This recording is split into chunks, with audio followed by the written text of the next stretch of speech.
She had 48 hours to publish the story that could bring down a United States senator, or die before she got the chance. Vivian Mercer had spent 3 years chasing this moment. The photographs on her camera were worth more than her life, and the men hunting her through the rain-slicked streets of Chicago knew it. She ran, she hid, she knocked on the wrong door, or maybe the right one, because the man on the other side of that door didn't just save her life tonight, he was about to change every single thing about it. If you've ever run from something you couldn't name, like this video, drop your city in the comments below. Let me see how far this story travels. The rain had been falling for 6 hours straight by the time Vivian Mercer pressed herself into the shadow of a parking garage pillar and tried to remember how to breathe. Her chest hurt. Not the dramatic, romantic kind of pain that looked good in movies, the real kind, the kind that came from sprinting 4 blocks in wet shoes with a camera bag digging into her shoulder and the absolute certainty that someone was behind her. She'd lost them somewhere between the casino's service entrance and the intersection at Walker and Michigan, but losing them wasn't the same as being safe, and Vivian had been in this business long enough to know the difference. She pressed her back harder against the concrete and listened. Traffic. A cab horn somewhere down the block. The rain hammering the upper levels of the garage like it had a grudge. And underneath all of it, the thing she was listening for. Footsteps. Voices. The particular quality of silence that meant men were moving quietly because they didn't want to be heard. Nothing. She exhaled through her nose and looked down at the camera in her hands. It was a Leica M11. She'd saved for 8 months to buy it, which felt stupid and irrelevant right now, but her brain kept producing that fact anyway, the way it produced useless information when she was terrified. 8 months, $3,000. And inside it, sitting on a 256-gigabyte card, were 14 photographs that were going to end a man's career and probably her life if she wasn't careful about the order of operations. Senator Richard Callaway of Illinois. 43 years in public service. Handshake with the president on the South Lawn, twice. A reputation so clean it practically had its own marketing team. And there he was, photograph 7, shaking hands with a man named Esteban Cortez across a table in the private gaming room of the Constellation Casino, while a third man she hadn't been able to identify yet counted bundled cash into a leather bag. Vivian had been working this story for 11 months. She had not expected tonight to happen the way it did. She'd gone to the casino because her source, a former casino compliance officer named Delgado, who was now drinking himself to death in a Waukegan apartment, had told her that the senator sometimes held what he called consultations in the private rooms on the 3rd floor. Nothing she could print without corroboration, but enough to make her drive out there with her camera and a laminated press credential that technically belonged to a food and beverage columnist named James Whitmore, who owed her a favor. The credential had gotten her through the front door. Her ability to look like she belonged somewhere had gotten her the rest of the way. She'd been good at that her whole life, looking like she belonged. She found the room. She'd found a service corridor with a sliver of sightline through a ventilation panel she hadn't expected, and she'd crouched there in the dark with her camera for 40 minutes before the door opened and the right people walked in. The photographs had taken her approximately 3 minutes to capture. The problem was the man who'd seen her leaving. He hadn't said anything, he just looked at her. Wide-shouldered, dark suit, the particular kind of blank professional face that Vivian associated with men who were paid specifically not to react. And then he'd pulled out a phone. And Vivian had made a decision in about half a second. The kind of decision that her editor Marcus would later call reckless, and her therapist, if she had one, would probably call something worse. She ran. She ran through the service corridor and out through a kitchen and past a very startled pastry chef and out a side exit into the rain. She ran for 4 blocks, and then she stopped in the parking garage because her lungs told her she had to. Now she stood in the dark and thought about her options. Her car was parked 2 blocks from the casino, which was 2 blocks from wherever that man with the phone was right now. Her phone had a cracked screen and a battery at 11%. She had a camera worth her life in her hands and photographs worth more than that. She had no backup plan because she'd told herself she wouldn't need one. She allowed herself exactly 3 seconds of acknowledging how badly she'd miscalculated. Then she pushed off the concrete and started moving. The building she was heading for was 30 stories of glass and steel called the Meridian Tower, which she knew because she'd interviewed a tech executive on the 14th floor 8 months ago, and she'd always filed that kind of information away: exits, addresses, the layouts of buildings she'd been in. She didn't know why she was heading there specifically, except that it was tall and lit, and there were doormen and lobbies and people. And right now, people felt like the safest thing she could get to. She was halfway across the intersection when she saw him. Trent. He was standing at the corner of Michigan and Randolph in a gray coat she'd bought him for his birthday 2 years ago. She registered that detail with the particular nausea of recognizing something that used to belong to a different version of her life. He was scanning the street. He hadn't seen her yet. Vivian stopped breathing. Trent Holloway was 38 years old, and he had a private investigator's license and a talent for finding things he wasn't supposed to find. And he had been the most frightening 2 years of her life. She had a restraining order. The restraining order was a piece of paper. Paper didn't stop a man who'd learned to read her patterns better than she'd ever read his, who knew which neighborhoods she worked in and which coffee shops she used, and how she moved through a city when she was scared. He turned his head left.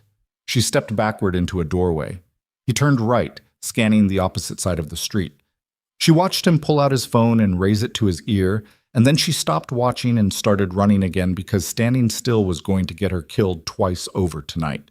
The Meridian Towers lobby was warm and bright and smelled like recycled air and the particular brand of cologne that wealthy office buildings pump through their ventilation systems. The doorman looked up as she came through the revolving door, and she gave him the smile she'd developed over years of walking into places she technically wasn't supposed to be, confident, slightly distracted, like she was already thinking about whatever meeting she was slightly late for. He looked back down at his desk. She crossed the lobby to the elevator bank and hit the button for the 28th floor because 28 was the highest button she could reach without her keycard, and she needed height right now. Distance from street level, distance from Trent's scanning eyes, and whatever men the casino had dispatched into the rain. The elevator opened. She got in. She rode up in silence with her reflection in the polished steel doors. Wet hair plastered against her cheek, camera bag clutched against her chest. The particular expression she'd always hated seeing on her own face. The one that looked like being caught. She got out on 28. The corridor was dim, most offices dark. A cleaning crew moving somewhere around the corner, the sound of a vacuum, a radio playing something Latin and upbeat that sounded insane given the circumstances. She moved down the hallway away from the cleaners and pulled her phone out. 8% now. She needed to call Marcus. She needed to get these photographs off the camera and onto a secure server before anything else happened to her or the Leica, because if something happened to the photographs, then 11 months of work and a very significant personal risk were worth nothing.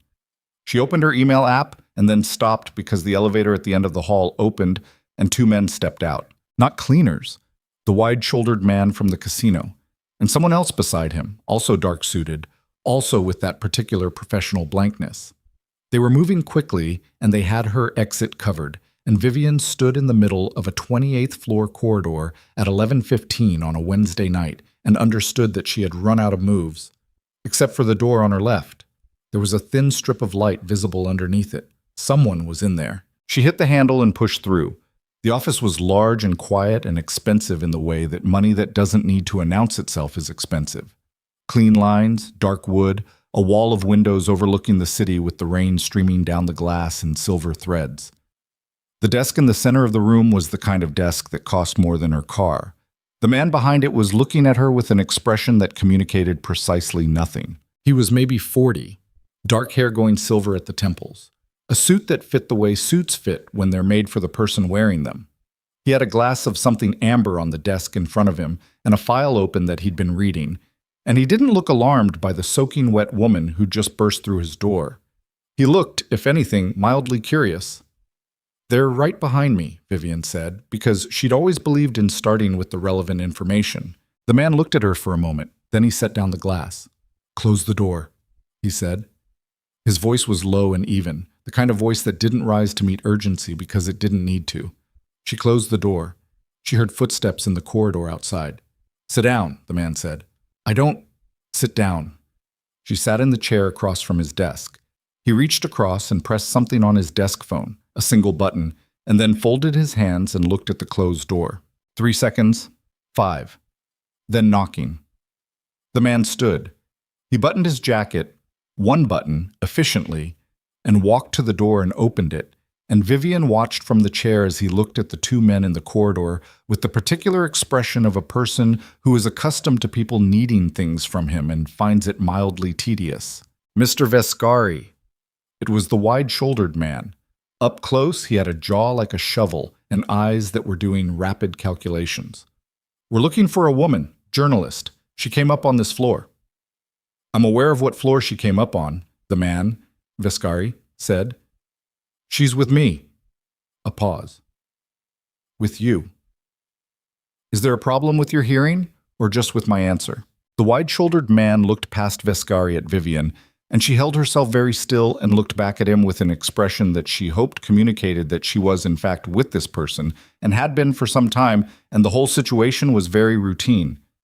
"Mr. Cortez's people will want to—" "I know what Mr. Cortez's people will want," Vescari said. "And Mr. Cortez can reach out to my office in the morning if he has concerns, through the appropriate channels." A pause. "You're dripping on my floor." The wide-shouldered man looked down at his wet coat. Then he looked back up. "This isn't finished," he said. "Most things aren't," Vescari said, and closed the door. He stood there for a moment with his back to her. Then he turned and walked back to his desk and sat down and picked up his glass. "Thank you," Vivian said. "Don't thank me yet," he said. "You're Vivian Mercer." She went still. "You know who I am. I know who you are. I know what paper you work for. I know you've been investigating the Constellation Casino for approximately 11 months, which is about 9 months longer than you should have been able to without someone noticing." He looked at her camera. "I know what's on that card." The room felt different than it had 30 seconds ago. "How do you know that?" "Because I've been watching the same situation you've been photographing," he said, "for considerably longer than 11 months. Vivian looked at the man across the desk. She looked at the glass in his hand and the file on his desk and the way he sat, which was the way people sat when they were used to being the most dangerous thing in the room. "Who are you?" she said. "Damien Vescari." As if that answered the question. "That's your name." I asked who you are. Something shifted in his expression. Not quite a smile. The suggestion of one. "The people in your photographs," he said, "work for a man named Esteban Cortez. You know that already. What you probably don't know is that Cortez runs the largest private criminal finance operation in the Western Hemisphere. Not drugs, not weapons, primarily. Money. Moving it, cleaning it, investing it, protecting it. He has 43 individuals in elected or appointed government positions across 6 countries who exist on his payroll. Senator Callaway is the least significant of them." He paused. "Your photographs would embarrass Cortez. They would not destroy him. They would, however, absolutely guarantee your death within 72 hours of publication." The rain hit the windows. Vivian's chest was doing something complicated. 4 journalists have been killed in the last 3 years, Vescari continued, who were working in adjacent territories to yours. 2 were ruled accidents. 1 was a suicide. The 4th disappeared. None of them published what they found. He picked up the glass and looked at it rather than at her. "You're better than they were. You got further. That makes you more of a problem, not less." "You're trying to scare me." "I'm trying to give you accurate information," he said. "You can decide what you do with it." Vivian put her hands flat on her thighs to stop them from shaking. "So what do you want?" she said. He looked at her then, and it was the kind of look that took inventory. Not the way Trent looked at her, which was possessive and calculating in the particular way of someone who wanted to control a thing. This was different. This was the look of someone assessing a variable. "I want to offer you a proposition," he said. Before he could continue, Vivian's phone buzzed. She looked down at it. The text was from a number she didn't recognize. "I know you're in the building. Come down or I send them back up." T. She felt the cold move through her like a current. Trent was downstairs. She looked up from the phone and found Vescari watching her with that same level expression, and she understood that he'd seen something in her face. "Someone else?" he said. "My ex-boyfriend," she said, and hated the words even as she said them, because they made her sound like someone with a personal problem rather than a professional one, and she'd spent a lot of years trying not to sound like that. "He has a PI license. He's been tracking me for 4 months." Viscari was quiet for a moment. Then he picked up his desk phone, pressed a different button, and said 2 words. Remove him. He's in the lobby. I heard you, Viscari said into the phone rather than to her. He set it down. He'll be gone in 3 minutes. You can't just... He'll be gone in 3 minutes, he repeated, and his tone didn't change, and Vivian understood that the sentence was not up for discussion. She sat with that for a moment. Outside, the rain pressed against the glass. What's the proposition? She said. He set down the glass and looked at her directly. 3 months, he said. You don't publish.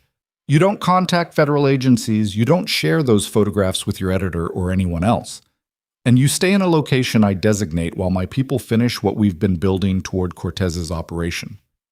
In 3 months, I give you everything. Not just the casino photographs, the full architecture of what he's built. Names, accounts, documented transactions, testimony from 3 individuals who will go on record. The story that doesn't just embarrass one senator, but ends the entire network. He paused. That's the proposition. Vivian looked at him. And in exchange, she said, I disappear for 3 months and trust you, a man I met 6 minutes ago, to do what you're saying you'll do. Yes. And if you don't? Then in 3 months you still have your original photographs and you're still alive to publish them, he said, which is better than the alternative. What's the alternative? You leave this building tonight with that camera and you're dead before you can publish anything, he said, simply. Not a threat. An assessment. Vivian thought about the wide-shouldered man in the corridor. She thought about the 4 journalists who'd worked in adjacent territories. She thought about Trent downstairs and Cortez's people in the rain and the 11% battery on her phone and the 11 months of her life sitting on a 256-gigabyte card. She thought about the story. I need to make 1 phone call, she said. To whom? My editor. I need to tell him I'm going dark for a period and that if he doesn't hear from me by a specific date, he should publish everything he has. Viscari considered this.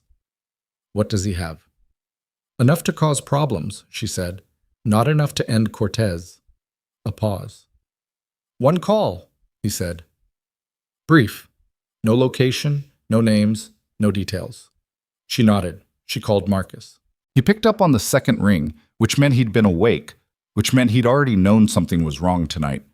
Marcus Hale had been in the business for 30 years, and he'd developed the particular instinct of a man who'd seen enough go sideways that his nervous system stayed on alert even when the rest of him was trying to sleep. Vivian, he said. Not a question. I'm safe, she said. I need you to listen and not ask questions. A beat. Go. I'm going dark. I don't know for how long. If you don't hear from me by the 15th of next month, publish everything in the drive under the Callaway folder. Everything. You don't wait for me to confirm. Silence on the line. Vivian. I know, she said. I know. Don't ask me where I am. I'll contact you when I can. Are you? I'm fine. Publish the folder if you don't hear from me. Say it back. A long pause, then, Callaway folder, 15th. I'll publish. Thank you, she said. I'm sorry for the dramatic phone call. You're never dramatic, he said. That's what worries me. She ended the call. Viscari had watched the whole thing with the same neutral expression. Satisfied? She said. Cautious, he said. It's different from satisfied. He stood and walked to the window and looked out at the city below. The rain, the lights, the long dark grid of streets. You'll need to come with me tonight. There's a car in the building's private garage. We'll collect anything essential from wherever you've been staying in the morning. I have an apartment. You have an apartment that at least one of Cortez's men has probably already noted as a location of interest, he said. You can get your things. You won't be going back. The matter-of-fact quality of it hit her somewhere between her ribs. She looked around the office, the desk with its expensive silence, the rain on the glass, the man standing at the window with his hands in his pockets, looking out at a city that appeared, from his posture, to belong to him. I don't know you, she said. No, he said. You don't. I don't know if any of what you just told me is true. He turned from the window. No, he said again. You don't. And yet you want me to trust you. I want you to make a rational calculation about risk, he said. Trust is a different thing, and I'm not asking for it tonight. Vivian stood up. Her legs were steadier than she expected. I want it in writing, she said. The terms. Whatever arrangement this is, I want it documented. That's not something I'm able to give you. Then I want a witness. Also not possible. Then I want... She stopped. She looked at him. I want to know what you are, not your name. What you are. Because those men in the corridor recognized your name and backed down, and no legitimate businessman makes that happen. And I need to know what I'm agreeing to. He looked at her for a moment. I move money, he said. I facilitate arrangements between parties who need things facilitated. Some of those arrangements exist in legal gray areas. A pause. Some do not. You're in the same business as Cortez. I'm in a parallel business, he said. We have different methods and different standards, and we have been, for approximately 4 years, in fundamental conflict. Cortez wants to absorb what I control. I've been preventing that while simultaneously building the case that ends him. He paused. I'm not a good man, Ms. Mercer. I want to be clear about that. But I have specific reasons for wanting Cortez destroyed that have nothing to do with civic virtue. And those reasons make me reliable in a way that more ethical people sometimes are not. She absorbed this. What reasons? She said. He turned back to the window.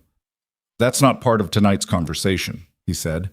She looked at his back, the set of his shoulders, the careful way he held himself at the glass, like a man who'd learned to stand near windows without silhouetting himself. Okay, she said. He turned. Okay, she said again. 3 months. No publication, no contact with federal agencies, no sharing what I have. In exchange, in 3 months, you give me everything. Correct. And you keep me alive. Yes. And if Cortez gets to me, he won't. She almost said you can't promise that, and then looked at his face and understood that he was, in fact, promising it. There's one more thing, she said. The ex-boyfriend. If he keeps looking for me. He won't, Vescari said, in the same tone he'd used for everything else, which was the tone of a man who stated things that were going to happen, rather than things he hoped might. Vivian stood in the middle of the expensive office with rain against the glass, and the city spread out below, and a camera full of photographs that were worth her life, and she made the worst rational decision she'd ever made. All right, she said, 3 months. He nodded. He went to his desk and pressed the intercom again and said, Tell Vale we're ready. And then he picked up his jacket from the back of his chair, not the suit jacket, a heavier one, and began to put it on with the methodical efficiency of a man who was frequently required to leave places quickly. Adrian Vale arrived in 4 minutes. He was compact and watchful, maybe mid-30s, with the kind of stillness that meant he was always accounting for the room. He looked at Vivian once, briefly, without expression, and then looked at Vescari. Car's ready, Vale said. She needs a bag, Vescari said. What you can grab from her apartment tonight. Vale looked at her. Address. She gave it. He nodded and left. Vescari gestured toward the door. They walked out through the corridor. No sign of the casino's men, no sign of Trent, nothing but the faint sound of the cleaning crew's radio, still playing something upbeat and distant. And into the elevator and down to the parking level. And the whole time Vescari said nothing and she said nothing, and the silence between them wasn't uncomfortable so much as it was carefully neutral, like two people who'd agreed to share a cab to different destinations. The car was black and nothing special looking in the way that certain cars were nothing special looking because drawing attention was worse than blending in. The driver didn't turn around when they got in. They drove through the rain. Vivian held her camera bag in her lap and watched the city blur past the windows. Where are we going? She said. Somewhere safe, he said. That's not an answer. It's the answer I have right now, he said. She looked at his profile in the passing light from street lamps. The clean line of his jaw, the set of his mouth, something in his face that she couldn't read and would have given a lot to be able to read. Your reasons, she said, for wanting Cortez destroyed. You said you'd tell me. I said it wasn't part of tonight's conversation. Tonight's lasted longer than most, she said. A beat. My sister's name was Lily, he said.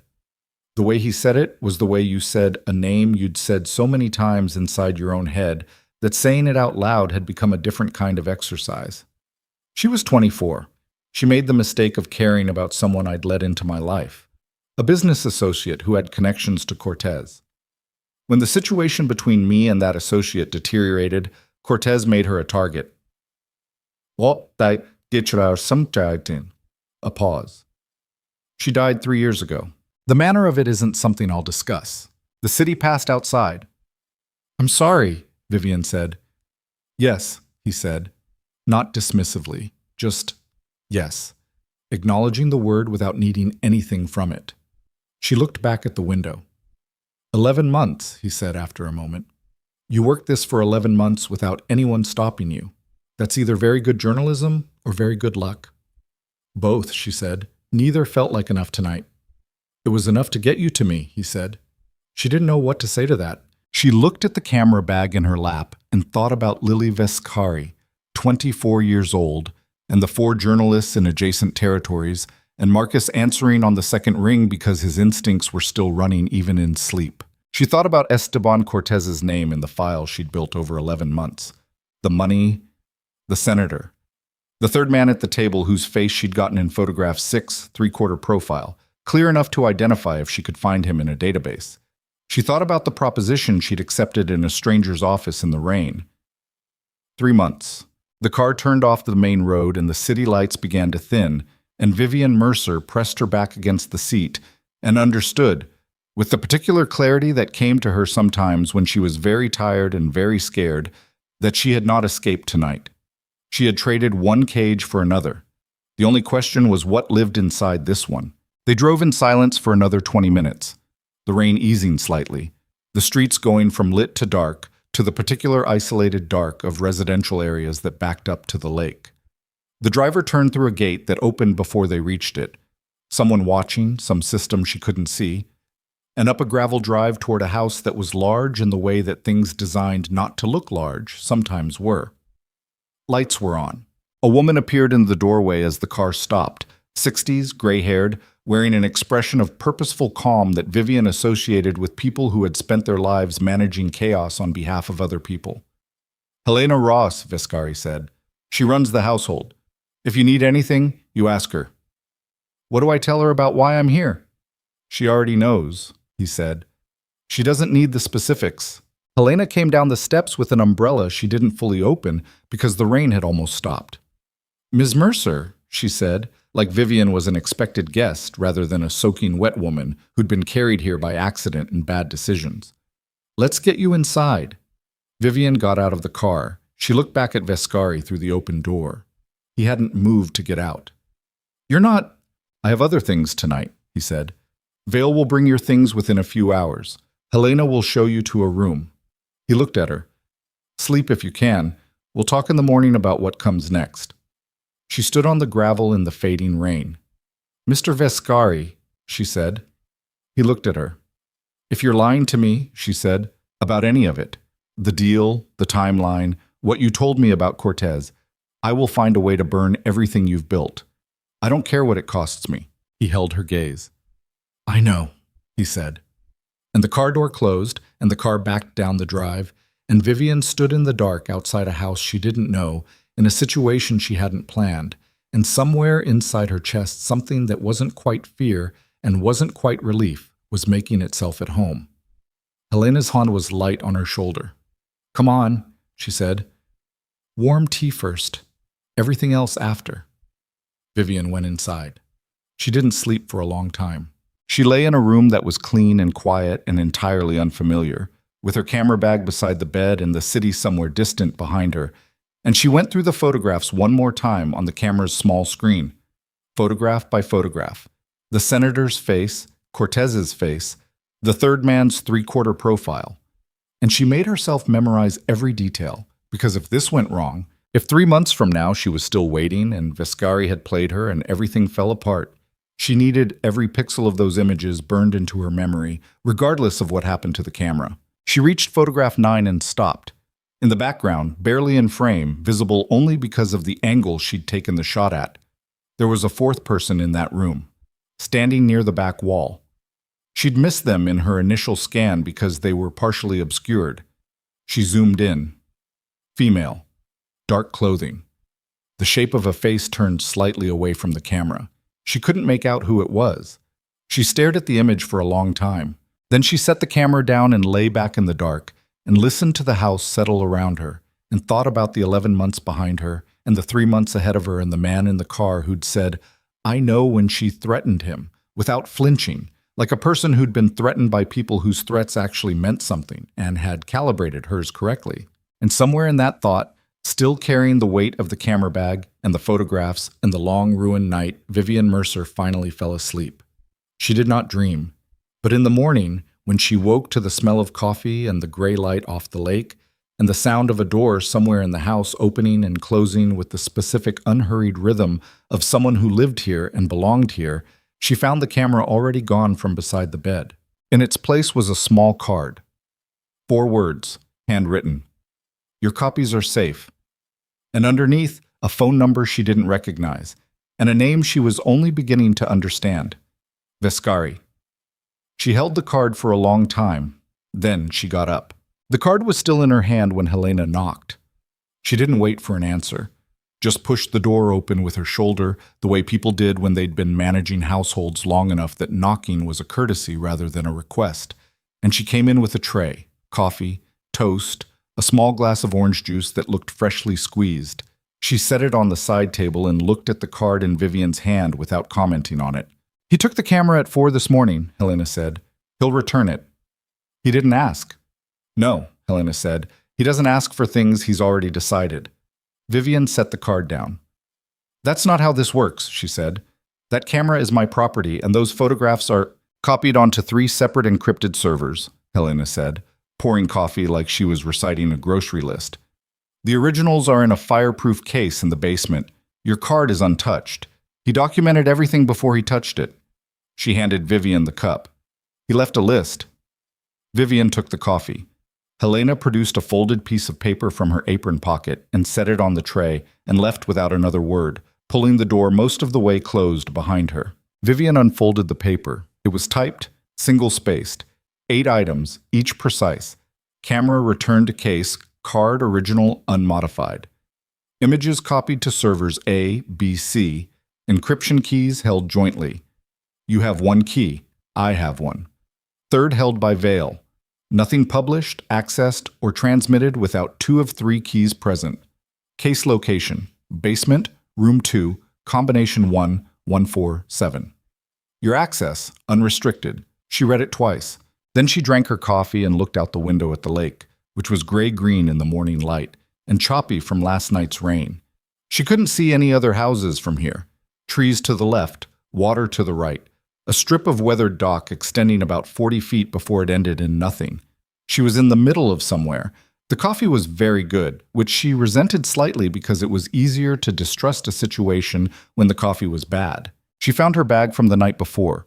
Vale had brought it while she slept, apparently, because there it was by the door with her laptop and her notebooks and a change of clothes, and she showered and dressed and went downstairs. The house was larger than it had seemed in the dark. Main floor open. Lots of glass facing the lake, kitchen that someone had designed for function rather than display. A sitting room off the hall with books on actual shelves, not decorative ones. She could tell because the spines were cracked and the arrangement was by subject rather than color. A dining table that seated 8 but had been set this morning for 1. Vale was in the kitchen when she walked through. He was standing at the counter with a tablet and a cup of coffee that he didn't appear to be drinking so much as holding while he read, and he looked up when she came in with the expression of a man who'd already decided how much attention this situation was worth and allocated it precisely. "Ms. Mercer," he said. "You can call me Vivian." "Ms. Mercer," he said again, not unkindly, but not moving either. She stopped in the kitchen doorway. "When does he come back?" she said. "When he's done." "With what?" Vale looked at her for a moment. "Things that were already in motion before last night." "I need to talk to him about the terms," she said, "specifically the part where he takes things from my room without asking."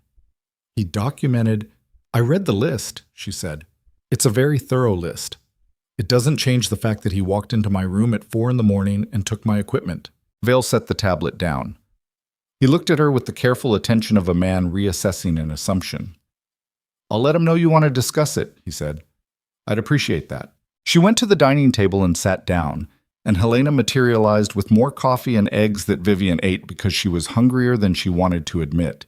And she sat there after with her notebook open and wrote everything she could remember about the previous night in the particular compressed shorthand she'd developed over years of taking notes in situations where she couldn't obviously be taking notes. The third man in photograph 6. She drew his face from memory. Three-quarter profile, the angle of his jaw, a specific quality to his posture. The way he stood with his weight on his back foot, slightly turned, like a man who was always positioning himself near exits. She'd seen that posture before. She sat with the drawing for a long time, trying to locate where. Vescari arrived at noon. She heard the car on the gravel before she heard the door, and then his footsteps in the hall. Unhurried even, the particular rhythm she'd already catalogued from the night before. And then he was in the doorway of the sitting room where she'd moved after breakfast, looking at her with her notebook on her knee and her drawing of the third man visible on the open page. He stopped when he saw the drawing. Something moved through his face that was gone before she could name it. "You're back," she said. "I am." He came in and sat down across from her. Not the chair closest to hers, the one across. And he looked at the notebook and then at her. "You're working." "I'm always working," she said. "We need to talk about the camera." "Helena told me." "Then you know I'm not—" "You're angry," he said. "You should be. I should have left a note before I took it rather than after." He said this with the tone of a man stating an error rather than apologizing for one. "It won't happen again." She looked at him. "That's it?" she said. "What else would you like?" "I'd like to know why you took it at 4 in the morning instead of asking me when I was awake." He was quiet for a moment. "Because at 4 in the morning, I received information that suggested Cortez's people had identified the general area where you'd been staying before last night," he said. "I wanted the photographs copied and secured before dawn. I made a decision about speed over courtesy." He paused. "As I said, it won't happen again." She sat with that. "The third man," she said, turning the notebook so he could see the drawing. "In the casino. Back of the room." He looked at the drawing. His face did the thing again, that brief subterranean movement, like something shifting under still water. "Where did you get that?" he said. "Photograph 9, she said. Background, partially obscured. I almost missed them." He looked at the drawing for another 2 seconds, then looked up. "That's not someone we need to discuss today," he said. "That's not an answer." "No," he agreed. "It's not." "Vescari. Damien," he said. She stopped. "If we're going to be in the same space for 3 months," he said, "Vescari is inefficient." He said it like it was a practical matter, like efficiency was the actual concern. She looked at him for a moment. "Damien," she said. "Who is he?" A long pause. "Someone I used to know," he said. "Someone who should not have been in that room." He stood up. "I need to make some calls. There's a study on the second floor you can use. Better Wi-Fi, printer, whatever you need for your work. Helena will show you." "I'm not done with this conversation." "I know," he said. "We'll finish it tonight." He left. She looked at the doorway where he'd been standing and then back down at her drawing, and she felt the particular frustration of a journalist being managed. The sense of information being parceled out in deliberate quantities by someone who understood exactly how much to give and how much to hold. She added 3 more details to the drawing from memory. The angle of the shoulder, the cut of the sleeve.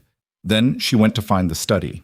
The next 3 days established a rhythm that Vivian resented and adapted to simultaneously, the way you adapted to things you couldn't change. She worked in the study in the mornings.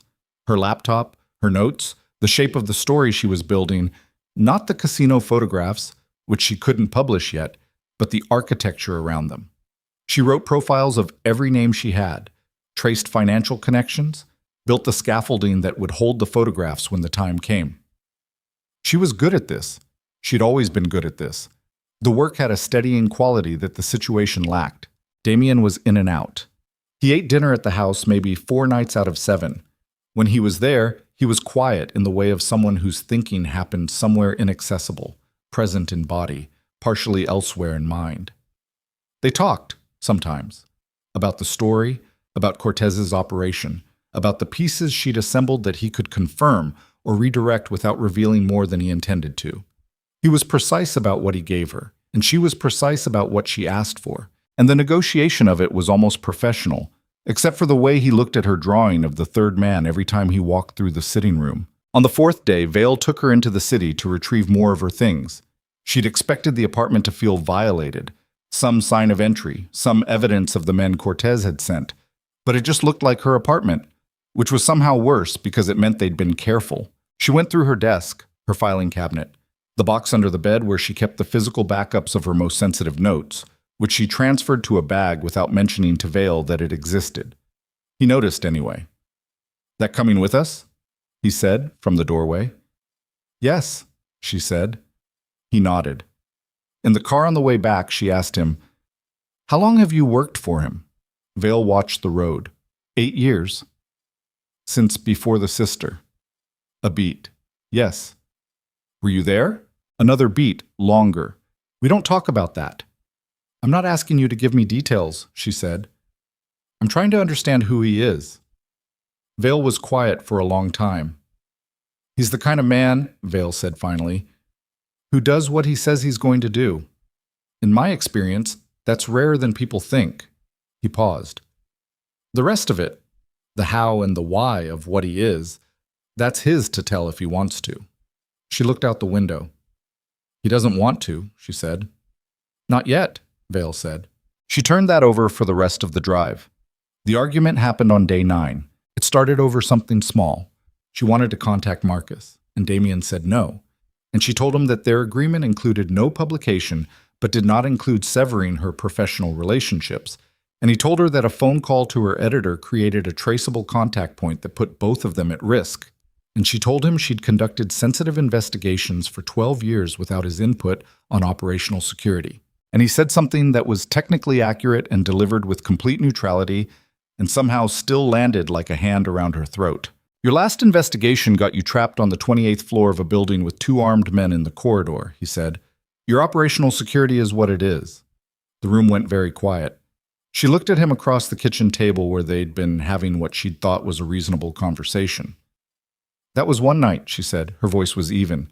She was very good at even. "Yes," he said. 12 years of work," she said. 12 years of work, 6 major investigations, 4 published series, one night. "I know," he said. "Then don't use it like that." He looked at her. Something in his face shifted. "You're right," he said. "That was unfair." He said the word like it was a precise technical term. "I'm sorry." She hadn't expected that. She sat back in her chair and the anger lost some of its momentum, and she resented that too. 2 calls per week, she said.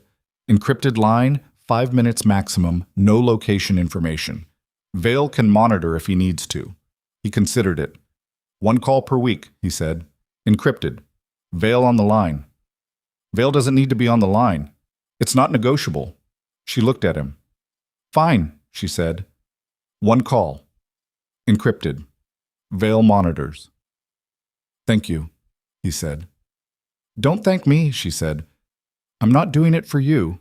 He almost smiled. She caught the edge of it and looked away. 2 weeks in, she found the photograph. She wasn't looking for it. She'd gone into the basement to check on the camera, verify the case was where the note had said it was, run through the habit of checking on things she needed to be able to trust. The room was small and clean with a dehumidifier running in the corner, and the case was exactly where he'd said, and the combination worked, and the card was untouched. She was relocking the case when she noticed the shelf on the back wall. It held maybe a dozen framed photographs, personal ones, the kind people kept in the spaces they thought no one would look. She wasn't trying to snoop, she was just there. And the photographs were there. She found the one of Lily without knowing it was Lily. Dark-haired girl, mid-20s, laughing at something outside the frame, arm around a slightly younger version of Damien. Less gray at the temples, some quality of openness in his face that wasn't there now, like a door that had been open once, and then someone had closed it, and changed the locks. He was laughing too. She'd never seen him laugh. She stood there for a moment. Then she put the photograph back exactly as she'd found it and went upstairs. She didn't tell him she'd seen it, but that night at dinner, she asked him, "Do you have anyone left? Family?" He looked up from his plate. "No," he said. She nodded. "You?" he said. "A mother in Portland," she said. "We talk twice a month. I don't tell her what I work on." Wise. "She thinks I cover city council meetings." Something moved in his face, not quite a smile. "Does she believe that?" "She believes what she wants to believe," Vivian said. "Most people do." He looked at her for a moment. "Not you." "No," she said. "Not me." They ate in silence for a while. It was the most comfortable silence she'd had in weeks, which she didn't examine too closely because examining it felt like the beginning of a different kind of problem. The call from Vale came on a Thursday evening, 3 weeks and 2 days into her time at the house. She was in the study, working. Damien was... She didn't know. He'd left that morning and not come back yet, and she'd stopped tracking his movements because tracking them made her feel like she was doing something she didn't want to admit she was doing. Vale's voice on the phone was flat and careful, which she already understood meant something was wrong. "We have a situation," he said. "What kind?" "Trent Holloway has retained a second PI firm," Vale said. "Different from the first. They've been making inquiries at your paper, talking to colleagues, building a picture of your work contacts, your sources, your regular locations." She sat very still. "He's not just looking for me," she said. "No," Vale said. "He's building a map of everything around you, who you talk to, where you'd go, who'd help you." Marcus, she thought. Her stomach tightened. "Has he made contact with my editor?" "Not yet," Vale said. "We're watching." "You're watching Marcus Hale." "We're watching anyone who could lead Trent to you," Vale said. "That's the job." She set down her pen. "If Trent finds something," she started. "He won't." "You don't know that," she said. "He's very good at finding things. He spent 2 years learning how I work, and he—" She stopped. She made herself breathe. "He's not just looking for me because he wants me back," she said. "He's doing this for money. Someone is paying him." A pause on the line. "That's our assessment as well," Vale said. "Cortez?" "Possibly. We're working on it." She stood up from the desk. "Where's Damien?" "In the city. I can reach him." "Reach him," she said. Damien arrived at this house by 9. She was waiting in the sitting room with the lights on and her notebook closed on her knee and the drawing of the third man on top of it. When he came through the door, she could see immediately that the city had cost him something. There was a tightness across his shoulders and his jaw that hadn't been there this morning, and his suit had a different quality to it, like it had been through something. He looked at her and then at the drawing and then back at her. "Vale told you," he said. "Trent is working for Cortez," she said, "or someone connected to him." "Likely." "Which means Cortez already knows I'm a problem," she said. "He already knew before I came here." "Yes." "You knew this when you made the offer," she said. "You knew Trent existed. You said you'd remove him." "I removed him from outside the building that night." "That's not what I understood remove to mean." He sat down. He sat the way he always sat. Straight, economical, nothing wasted. But something in him was tired tonight, and it showed in small ways. "Trent is more complicated than I initially assessed," he said. "He has legal protection as a licensed investigator, and he hasn't technically violated the restraining order. Moving against him directly creates exposure I can't afford right now." "So what does that mean for Marcus?"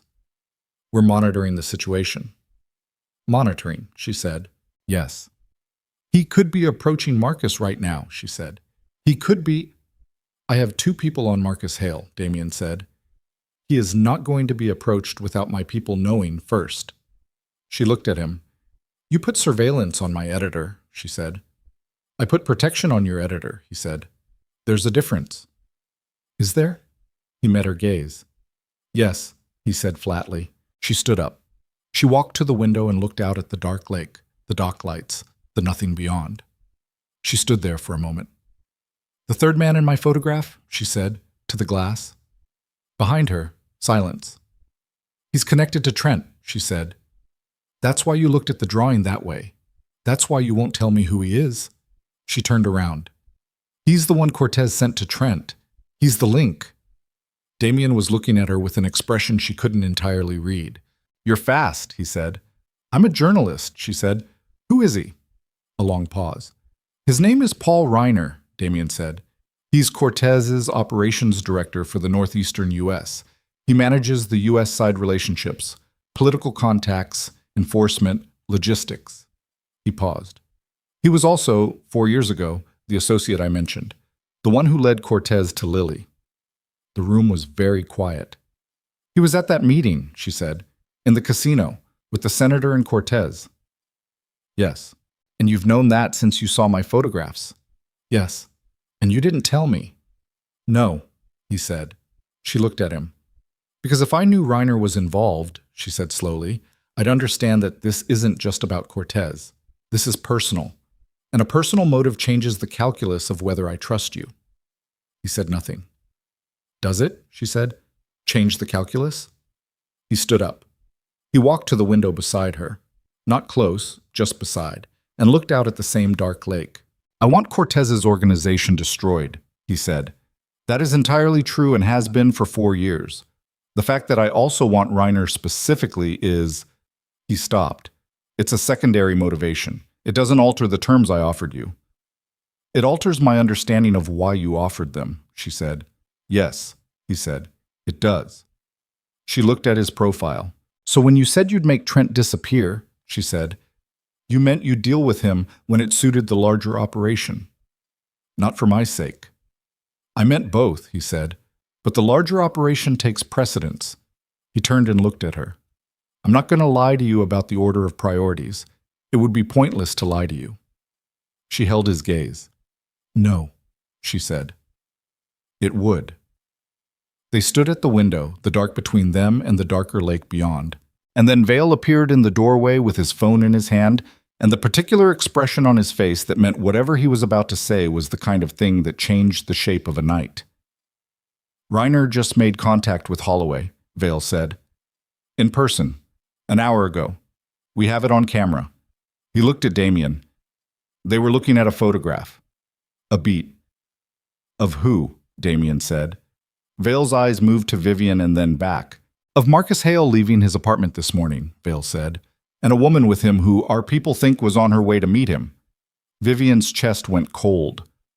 What woman? She said. Vale looked at her steadily. We're working on the identification, he said. But from the build and the hair... He stopped. Say it, she said. It might be your source, Vale said. The compliance officer, Delgado. The cold moved through her in a wave. Delgado. Who knew her methodology? Who knew the name she'd been building toward? Who was drinking himself to death in a Waukegan apartment and who had, in that condition, absolutely no ability to withstand a man like Paul Reiner. The name sat in the room like something with weight. Vivian was already moving before she'd made a conscious decision to move. Across the sitting room, past Vale, into the hallway toward the kitchen where her phone was charging on the counter. She heard Damien behind her, not running, just moving with that particular efficiency that meant he'd already calculated the distance and found running unnecessary. She grabbed the phone. Don't, Damien said. Delgado doesn't have anyone, she said. He's alone. If Reiner gets to him, if you call him, you confirm he's connected to you and you give them a live signal to trace, Damien said. He was standing in the kitchen doorway. Put the phone down. He's my source. He's a liability they've already identified, Damien said, and the flatness of it hit her like cold water. Calling him doesn't protect him. It accelerates the timeline. She stood with the phone in her hand. Her thumb was over the contact. Delgado, R. She'd saved him under a fake name in her regular contacts. Raymond Delgado listed as a plumber named Ray. The kind of mundane misdirection she'd developed over years of protecting people who trusted her. She put the phone face down on the counter. Then what? She said. We just... Vale, Damien said. Already on it, Vale said, from somewhere behind them both. She heard him on his own phone, low and rapid, the clipped cadence of instructions being given to someone who knew how to receive them. Damien looked at Vivian. Sit down, he said. Stop telling me to sit down. Then stand, he said, but stay out of the way for the next 10 minutes while Vale gets people to Waukegan. She stayed standing. She crossed her arms and stood at the kitchen counter and watched Damien take his own phone out and pull up something. A map, she thought, from the angle. And she made herself breathe at a normal rate, because panicking was not going to help Delgado, and it was not going to help her, and it was not going to help anything except make her feel like she was doing something when she wasn't. 8 minutes. Vale came back in. Our people are 12 minutes from Delgado's building, he said. We've got eyes on Reiner. He's still with Holloway. They're at a bar in Wicker Park. He paused. They've been there for 2 hours. They're not going to Waukegan tonight, Damien said. Doesn't look like it. Then we have a window. He looked at Vivian. Delgado needs to move. Tonight. Whatever Vale's people can carry out of that apartment, they carry. Delgado goes to a secondary location and he stays there until this is resolved. He won't go willingly, Vivian said. He doesn't know your people. He barely trusted me. Then you talk to him, Damien said. On a clean line, 30 seconds, you tell him to open the door and go with the men who knock. That's all. She looked at him. 30 seconds, she said. 20 would be better. She picked up the phone. Damien handed her a different one. Smaller, a burner, the kind with a prepaid card. And she dialed Delgado's number from memory because she'd always memorized the numbers that mattered. It rang 4 times. 5. On the 6th ring, yeah. Rough voice, the particular roughness of someone woken from an early sleep or interrupted mid-drink. Probably both. It's V, she said, using the single letter she'd told him to listen for. Listen to me. Men are coming to your door. Go with them. Don't ask questions. Don't pack anything. Just open the door and go. Do you understand me? Silence. Ray, her voice sharper. Do you understand? How many men? He said. 2. They work for someone I trust.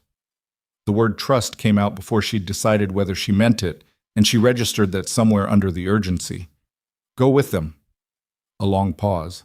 You in trouble? He said. We both are, she said. Go. She ended the call and handed the burner back to Damien and stood there with her regular phone still face down on the counter and the kitchen fluorescents too bright overhead and the sound of Vale back on his own phone relaying something in that low, rapid voice. Damien was watching her. You said you trust me, he said.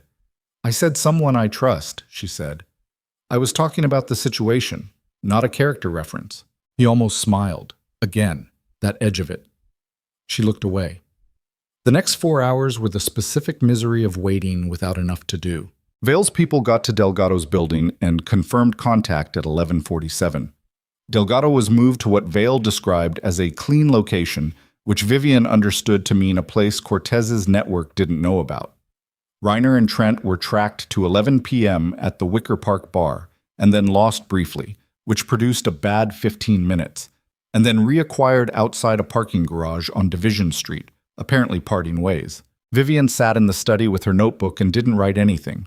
She thought about the photograph of Damien and Lily on the basement shelf, the open quality in his face that didn't exist anymore, the door that had been closed.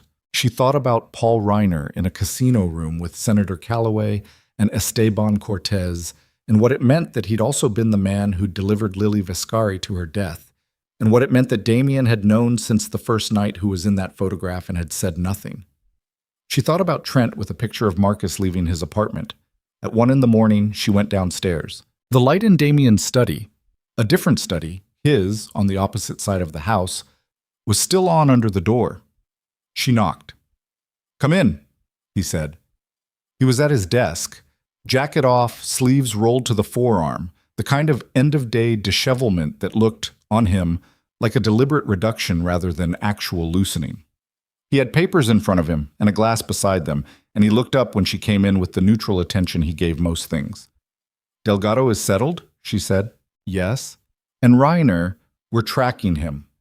She sat down in the chair across from the desk. Same configuration as the first night, she noticed. His desk between them. The same geometry of negotiation. How close are you, she said, to finishing what you're building against Cortez? He considered the question. Let's say 6 weeks, he said. Maybe 8.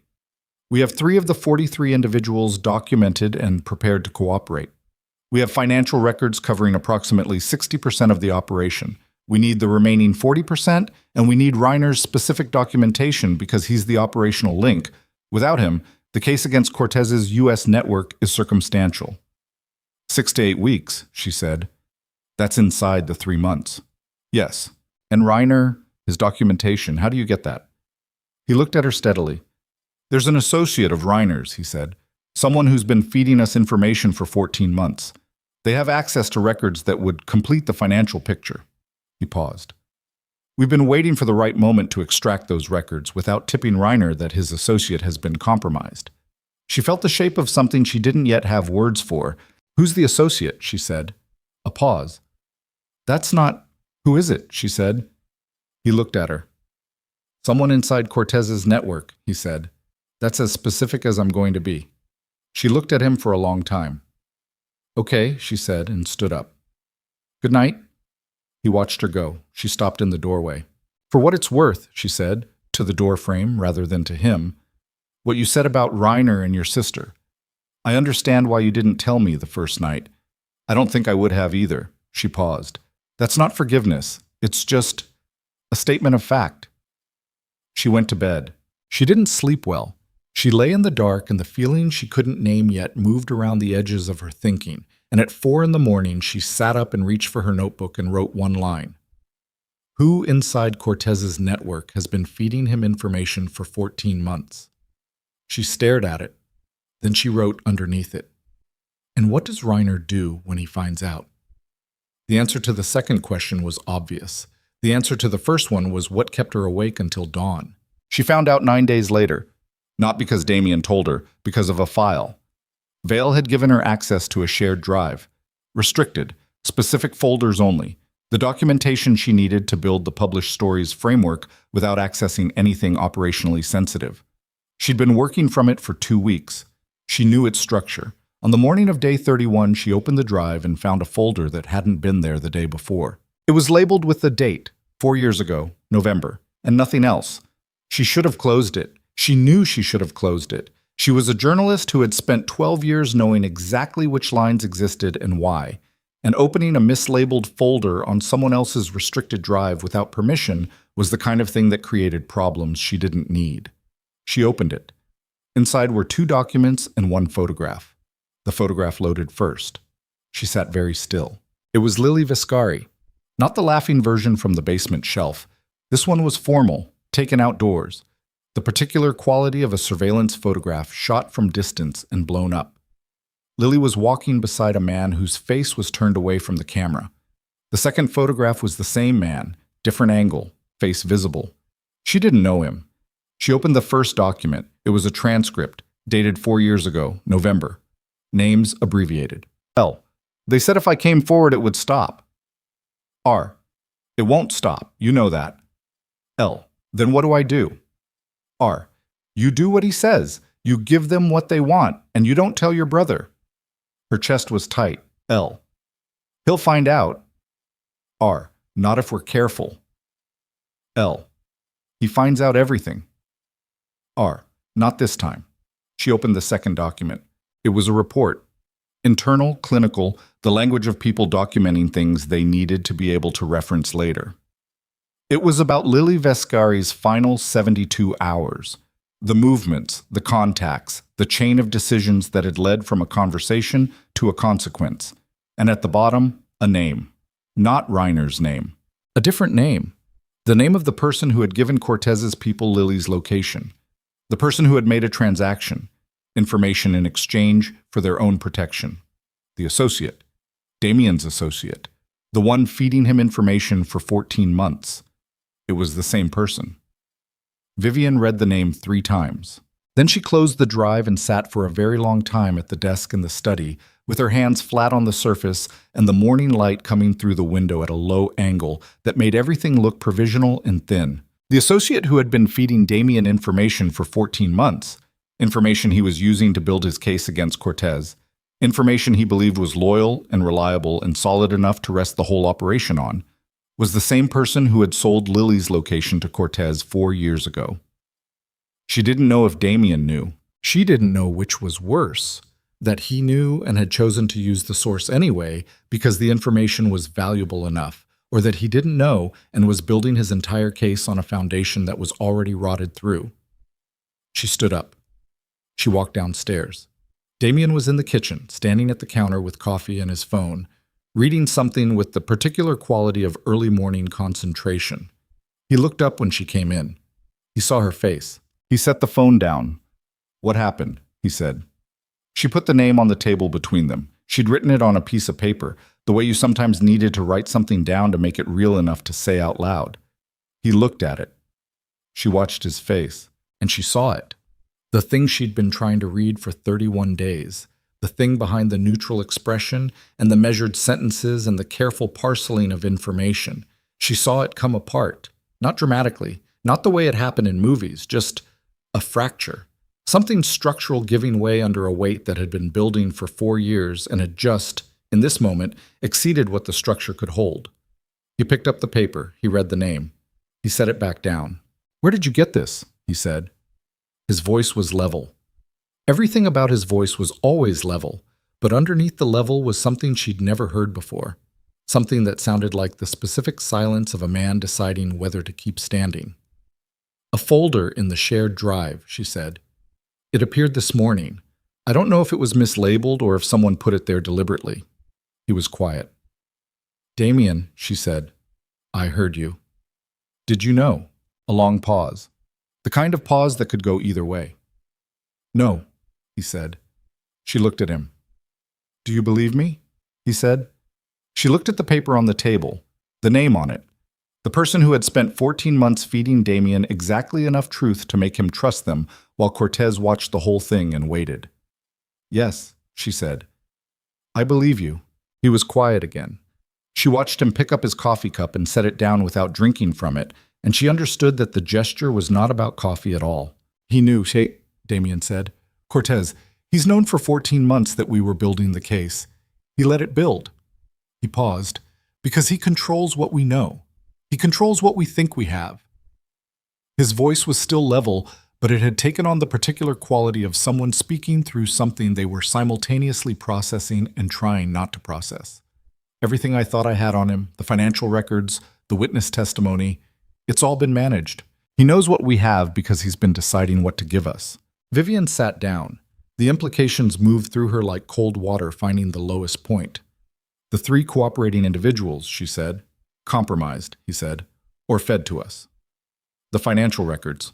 Incomplete in the specific ways that protect the most important transactions." He picked up the paper again and looked at the name. 60% of the picture. He's been letting us build a case that has exactly enough to create a legal problem he can manage. He set the paper down. "Not enough to end him." She looked at him. 14 months, she said. "Yes." "And the associate has been inside your operation the entire time." "Yes." She sat with that. "Then Cortez knows I'm here," she said. "He's known since I arrived." Something moved in Damien's jaw. "Almost certainly," he said. The kitchen was very quiet. "He hasn't moved on me," she said. "He knows where I am, and he hasn't... Why hasn't he..." "Because you're more useful as bait than as a problem he's already solved," Damien said. And the flatness of it was the flatness of a man saying the thing that cost him something to say. "He's waiting for the moment I move. When I think I have enough to act, when I deploy whatever I've built, that's when he closes the whole thing. Me, you, the case, sis, everything." She sat very still. Outside, the lake was gray-green and the morning was indifferent, and somewhere in the city a man named Esteban Cortez was watching this house through an associate's eyes and waiting for the right moment to end everything in it. "The photographs," she said. "Still valid," he said. "He can't control what you captured. Reiner and Calloway and Cortez in that room. That's real. That's not something he fed anyone." He paused. "But without the financial architecture, without the cooperative witnesses, without the documentary evidence, it's damaging but not fatal." "It's enough to publish," she said. "It's enough to create a legal crisis for Calloway," he said. "It implicates Cortez. It doesn't end him. It ends the senator." "Yes." She looked at the paper on the table. "Then that's what we have," she said. He looked at her. "The original deal was everything," he said. Not just, the original deal was based on a case you no longer have, she said. The architecture is compromised. Your witnesses are compromised. You've lost 14 months of work. She paused. What you have left is my photographs. And my photographs are enough to blow this open publicly, which changes the game entirely. Cortez can't close a story that's already been published nationwide. He was quiet. She watched him think. The real kind of thinking. Not the processed, presented version she usually got from him, but the actual machinery of it, visible for once. He'll move before you can publish, he said. If he figures out the case has collapsed, he'll move immediately. Then he can't figure it out, she said. He can't know you found out about the associate. He'll know. If I move against the associate, he'll know. Then you don't move against the associate yet, she said. You let them think nothing has changed. You keep feeding the associate false information about where the case stands, and She stopped. She felt the thing she'd been circling land, finally. I need to get out of here, she said. I need to get to Marcus. I need to be in a position to publish the moment we decide to move, and I can't do that from a house Cortez's people have been watching for a month. Damien looked at her. If you leave this location, I know, she said. I know what it means. Cortez will interpret it as the case breaking down, he said. He'll accelerate. Which is why we have to be ready to move the same day I leave, she said. Same day.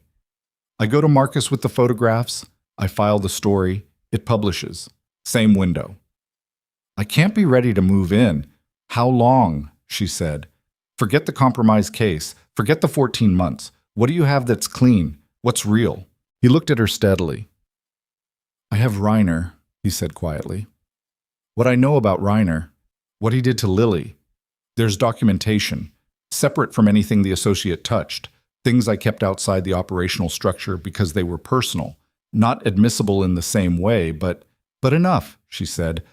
Enough to give to federal investigators alongside the photographs. He said nothing. She looked at the name on the paper between them. You've spent 4 years building a case, she said, and someone you trusted spent 14 months hollowing it out from the inside. She paused. That's what I have too. Trent spent 2 years learning how I worked, and he used it to find every vulnerability. We've both been operating on information that was managed against us. He picked up the paper again. He folded it once, precisely. I need 48 hours, he said. To do what?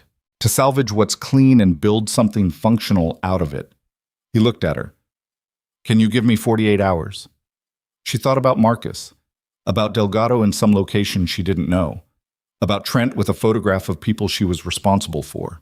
She thought about the folder in the drive that had appeared this morning and still didn't know if it was an accident or something deliberate.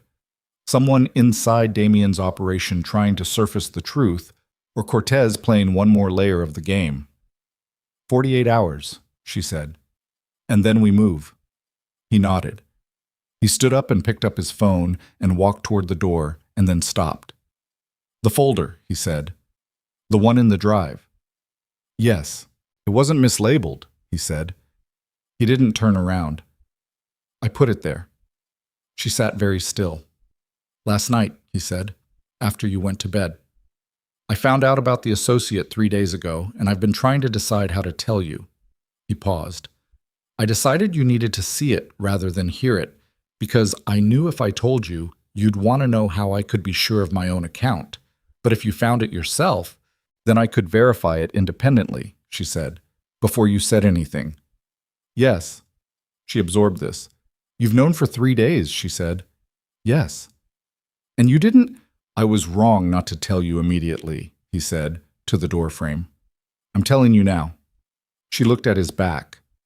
Damien, she said. He turned. If we get 48 hours, she said, it's because Cortez doesn't know you found out, which means the associate has to keep believing you trust them. She paused. Can you do that? Can you be in the same room with the person who killed your sister and look like you don't know? The question sat in the air. He looked at her with the expression she still couldn't fully read, that layered, guarded thing. And for a moment she saw under it. Not the fracture from earlier, something older, something that had been there long before this morning. He looked at her with the expression she still couldn't fully read. And then he said, I've been doing it for 3 days already, and walked out. She sat at the kitchen table for a long time after that. The 48 hours began at 7 in the morning. By 8, Damien was on the phone with someone she didn't have a name for, speaking in the clipped shorthand of people who'd worked together long enough that full sentences were inefficient. Vale was moving through the house with the particular focused energy of a man running simultaneous tracks in his head. Helena had stopped pretending the breakfast routine was normal and was instead making coffee in large quantities and staying out of rooms where conversations were happening. Vivian went to the study and opened her laptop and began building the publication package. Not the full story, not yet, not without the financial documentation Damien was trying to salvage, but the photographs, the caption architecture, the sourcing notes, the legal framework that Marcus would need to move the piece through the paper's attorneys in under 12 hours. She'd published under pressure before. She knew how fast the machinery could move when it had to. She worked for 3 hours without stopping. At 11, Damien knocked on the open door. She looked up. He looked like someone who had spent the night running calculations and found most of them came up short. There were lines around his mouth that hadn't been as visible yesterday, and his eyes had the particular flat quality of sustained adrenaline. "Sit down," she said, because she'd never said it to him before, and it felt like something worth doing. He almost smiled. He came in and sat in the chair across from the desk. "What do you have?" she said. "Clean documentation on 7 financial transactions," he said, separate from anything the associate touched. "They're small relative to the full picture, but they're complete. Traceable, sourced, corroborated by records from 2 financial institutions that Cortez doesn't control." He paused. "I also have a recorded conversation. 14 months old, taken before the associate was embedded, between Reiner and a federal official in the Northeastern Network. It's specific enough to support 3 federal counts. Is it legally obtained?" A beat. "Define legally," he said. "Damien. It was obtained through a method that a good attorney could argue within acceptable parameters," he said. "It's not clean, but it's real, and a federal prosecutor who wants to use it will find a way." She looked at him. "And Reiner's documentation," she said. "What you kept separate, the personal file." His jaw moved slightly. "Enough," he said. "Enough to put Reiner in a room with federal investigators and make them very interested in his cooperation." He paused.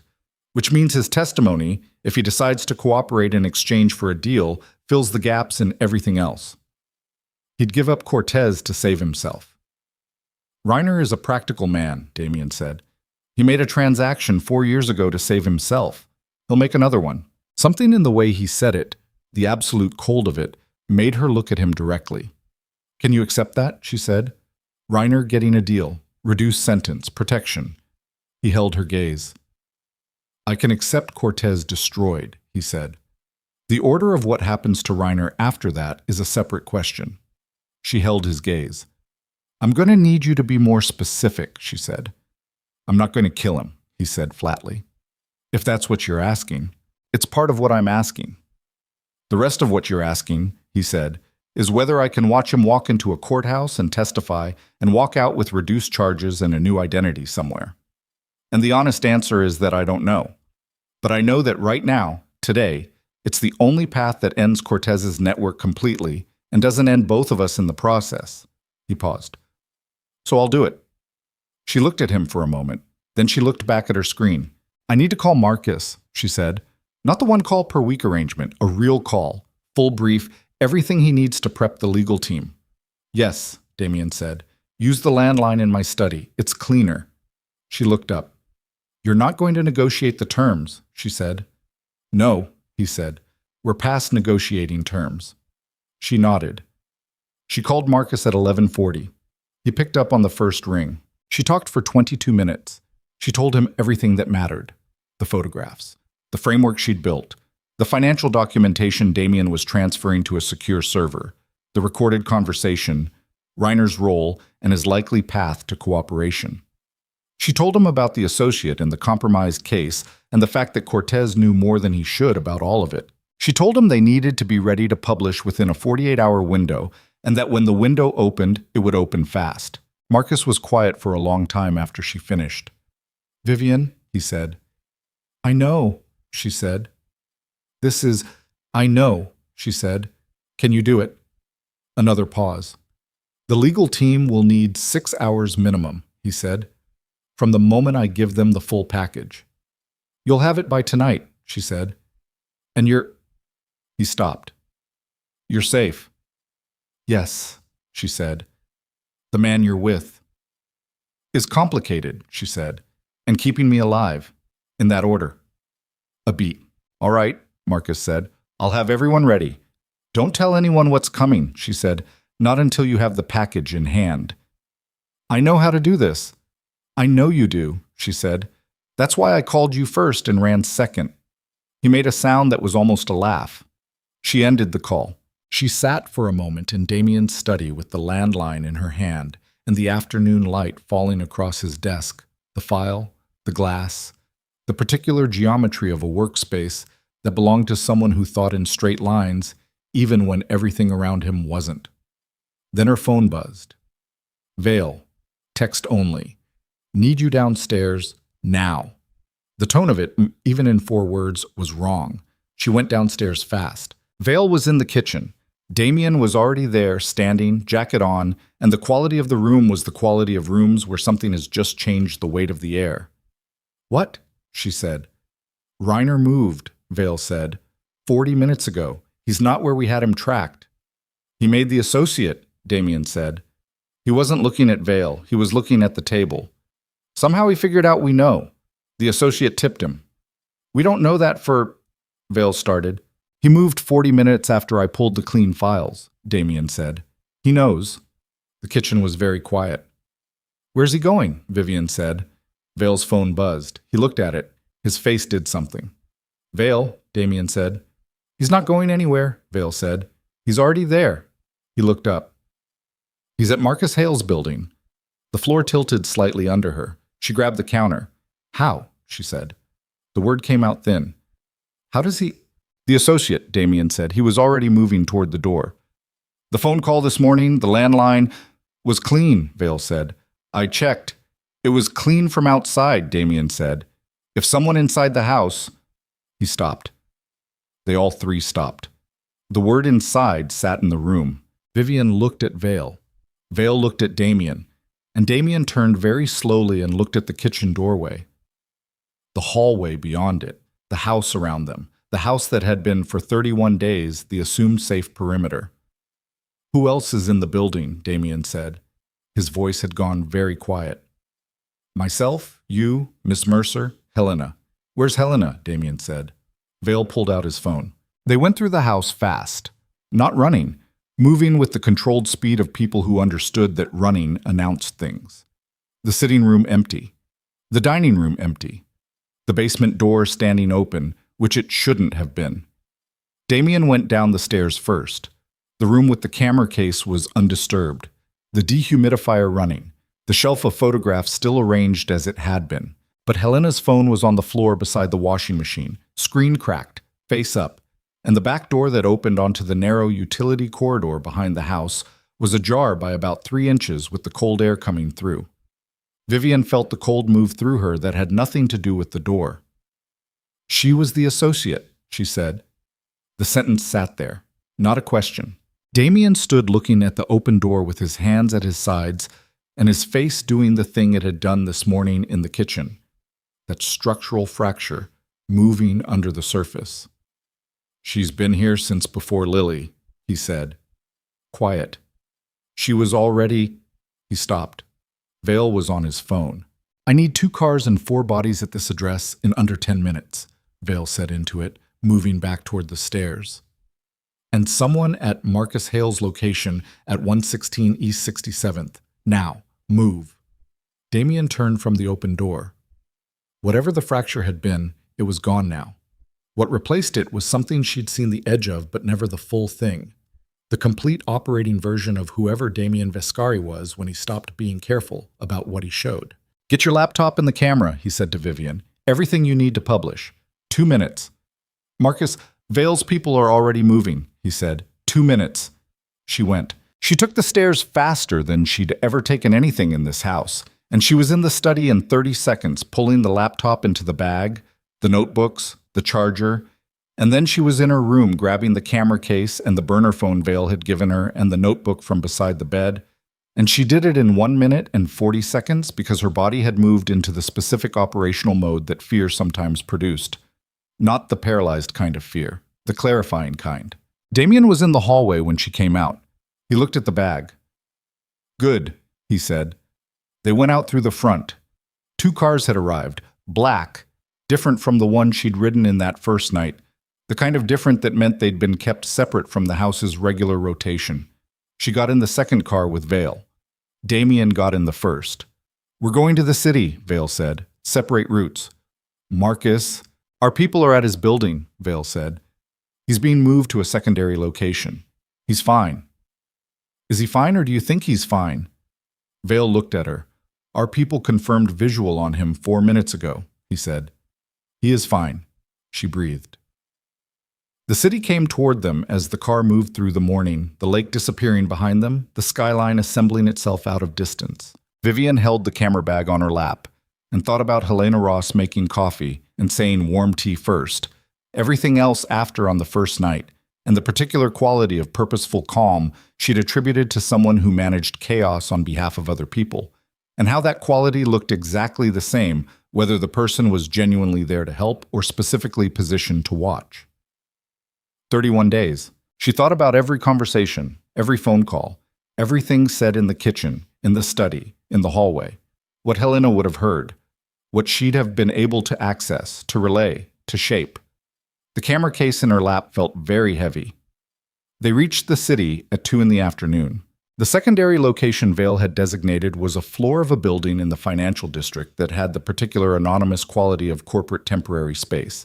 Bland furniture, fast Wi-Fi, the kind of room that was used for things that needed a room and couldn't have a permanent address. Marcus was already there when they arrived, standing by the window with his coat still on, and the expression of a man who had been moved quickly and was processing the speed of it. He looked at Vivian when she came through the door. She looked at him. "Hi," she said. "Hi," he said. "What the hell?" "I know," she said. "Are you okay?" "2 men I've never met appeared in my lobby and told me to come with them," he said. "So I'm functional. What is happening?" "Our inside contact gave our location to Reiner," she said. "Reiner was coming for you." Marcus absorbed this with the stillness of someone who'd been in enough bad situations to understand that reacting to them took time he didn't currently have. "Reiner," he said.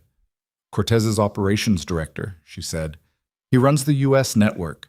He's the link between Cortez and Calloway and everything else." She set the bag on the table. "He was coming for you to get to me. We're moving the timeline." "To when?" "Tonight," she said. Marcus looked at her. "You said the legal team needed 6 hours from the full package," she said. "I said minimum 6 hours. Can they do it in 4? He looked at the ceiling briefly, the particular expression of someone doing mental arithmetic about other people's capacity. "If I call them right now," he said, "and if the package is complete and clean." "Call them," she said. He was already on his phone. Damien arrived 20 minutes later. He came through the door with Vale and someone she hadn't seen before. A compact woman in her 50s, with the bearing of someone who testified in federal courtrooms as a professional matter, which turned out to be accurate. Her name was Sloan. She was a federal prosecutor who operated in the specific gray area between official capacity and off-the-record cooperation. And Damien introduced her with the efficiency of someone who'd long ago stopped explaining the full context of his professional relationships. Vivian looked at Damien. He looked at her. Something passed between them in that look that was several things at once: acknowledgement, assessment, the particular recognition of 2 people who had been through enough together in a short enough time that the shorthand was already developed. "Marcus Hale," Damien said, turning to Marcus. "Damien Viscari," Marcus said. The names exchanged like opening positions. "I know what you are," Marcus said. "I know what you are," Damien said. "Tonight we need both of them." Marcus looked at Vivian. She nodded. They worked. For 3 hours they worked at the table in the bland corporate room with laptops and phones, and the documentation coming through on the encrypted server, and Sloan asking precise questions about the financial transactions, and Marcus's legal team on a conference line asking different precise questions, and Vale managing a separate track of communication that Vivian could hear in pieces through the wall where he'd stepped out. The photographs were submitted to the legal team at 4:17. The financial documentation followed at 5. The recorded conversation, Damien handing it to Sloane directly. A small drive, no annotation, the two of them looking at each other for a moment before she took it, went to the federal contact at 5:40. At 6:10, Vale came back into the room. He went to Damien and said something close, quiet. Vivian watched Damien's face. "What?" she said. Damien looked at her. "Reiner knows we're in the city," he said. The room went cold. "How?" Marcus said. "Doesn't matter how," Damien said. "He's already moving." He looked at Vale. "How long?" "Unknown," Vale said. "Our tail lost him in Midtown 40 minutes ago." "He's been in Midtown for 40 minutes, and you're telling me now," Damien said. "I'm telling you when I confirmed it," Vale said, and there was an edge under that. Not insubordination, just the friction of two people who'd worked together long enough to push back. Damien turned to Sloane. "The recorded conversation," he said. "Is it enough to bring Reiner in?" She looked at him steadily. "If your federal contact moves tonight," she said, "and if the conversation is as specific as you say." "It's specific."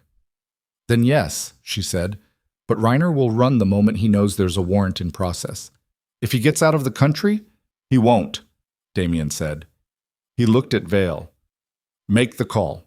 The federal contact. Right now." Vale was already dialing. Vivian watched Damien cross the room to the window and look out at the city below, the early evening light going gold across the buildings, the particular quality of a city that didn't care what was happening in one room, in one building, on one floor. She went to stand beside him. Not close, just beside. "Elena," she said quietly. "You trusted her?" "Yes," he said. "For how long?" 11 years, he said. "She came to work for me a year after I built the first real piece of the operation. Before Lily. Before—" He stopped. "She's been there for all of it." Vivian said nothing. "I don't know when Cortez turned her," he said. "Maybe from the beginning, maybe somewhere in the middle. It doesn't—" He stopped again. "It doesn't actually change what she did." "No," Vivian said. "It doesn't." They stood at the window.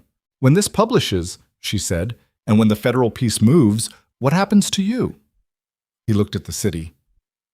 "I have attorneys," he said, "and I have documentation of my own that establishes certain things about the last 4 years in a way that makes a specific kind of prosecution complicated." A pause. "I'm not untouchable, but I'm not unprotected." "That's not what I asked," she said. He turned and looked at her. She held his gaze. "I don't know," he said. And it was the most unguarded thing he'd said to her in 31 days, because all the other times he'd said, "I don't know," he'd meant it as a calculation rather than an admission, and this time it was the other kind. Vale appeared in the doorway. "Federal contact is moving," he said. "Warrant process is initiating. They want Reiner picked up tonight." He paused. "There's a problem." "What kind?" Damien said. "Reiner knows," Vale said. "We think he knows the warrant is coming. He's made contact with someone at the building." "Which building?" Vivian said. Vale looked at her. "This one," he said. The silence lasted exactly 1 second. Then every phone in the room went off simultaneously. Vale's, Damien's, the landline on the table. And the sound of it was the sound of something changing, a gear catching, a machine engaging that couldn't be stopped once it started. Damien crossed the room in 4 strides and picked up the landline. He listened for 6 seconds. He set it down.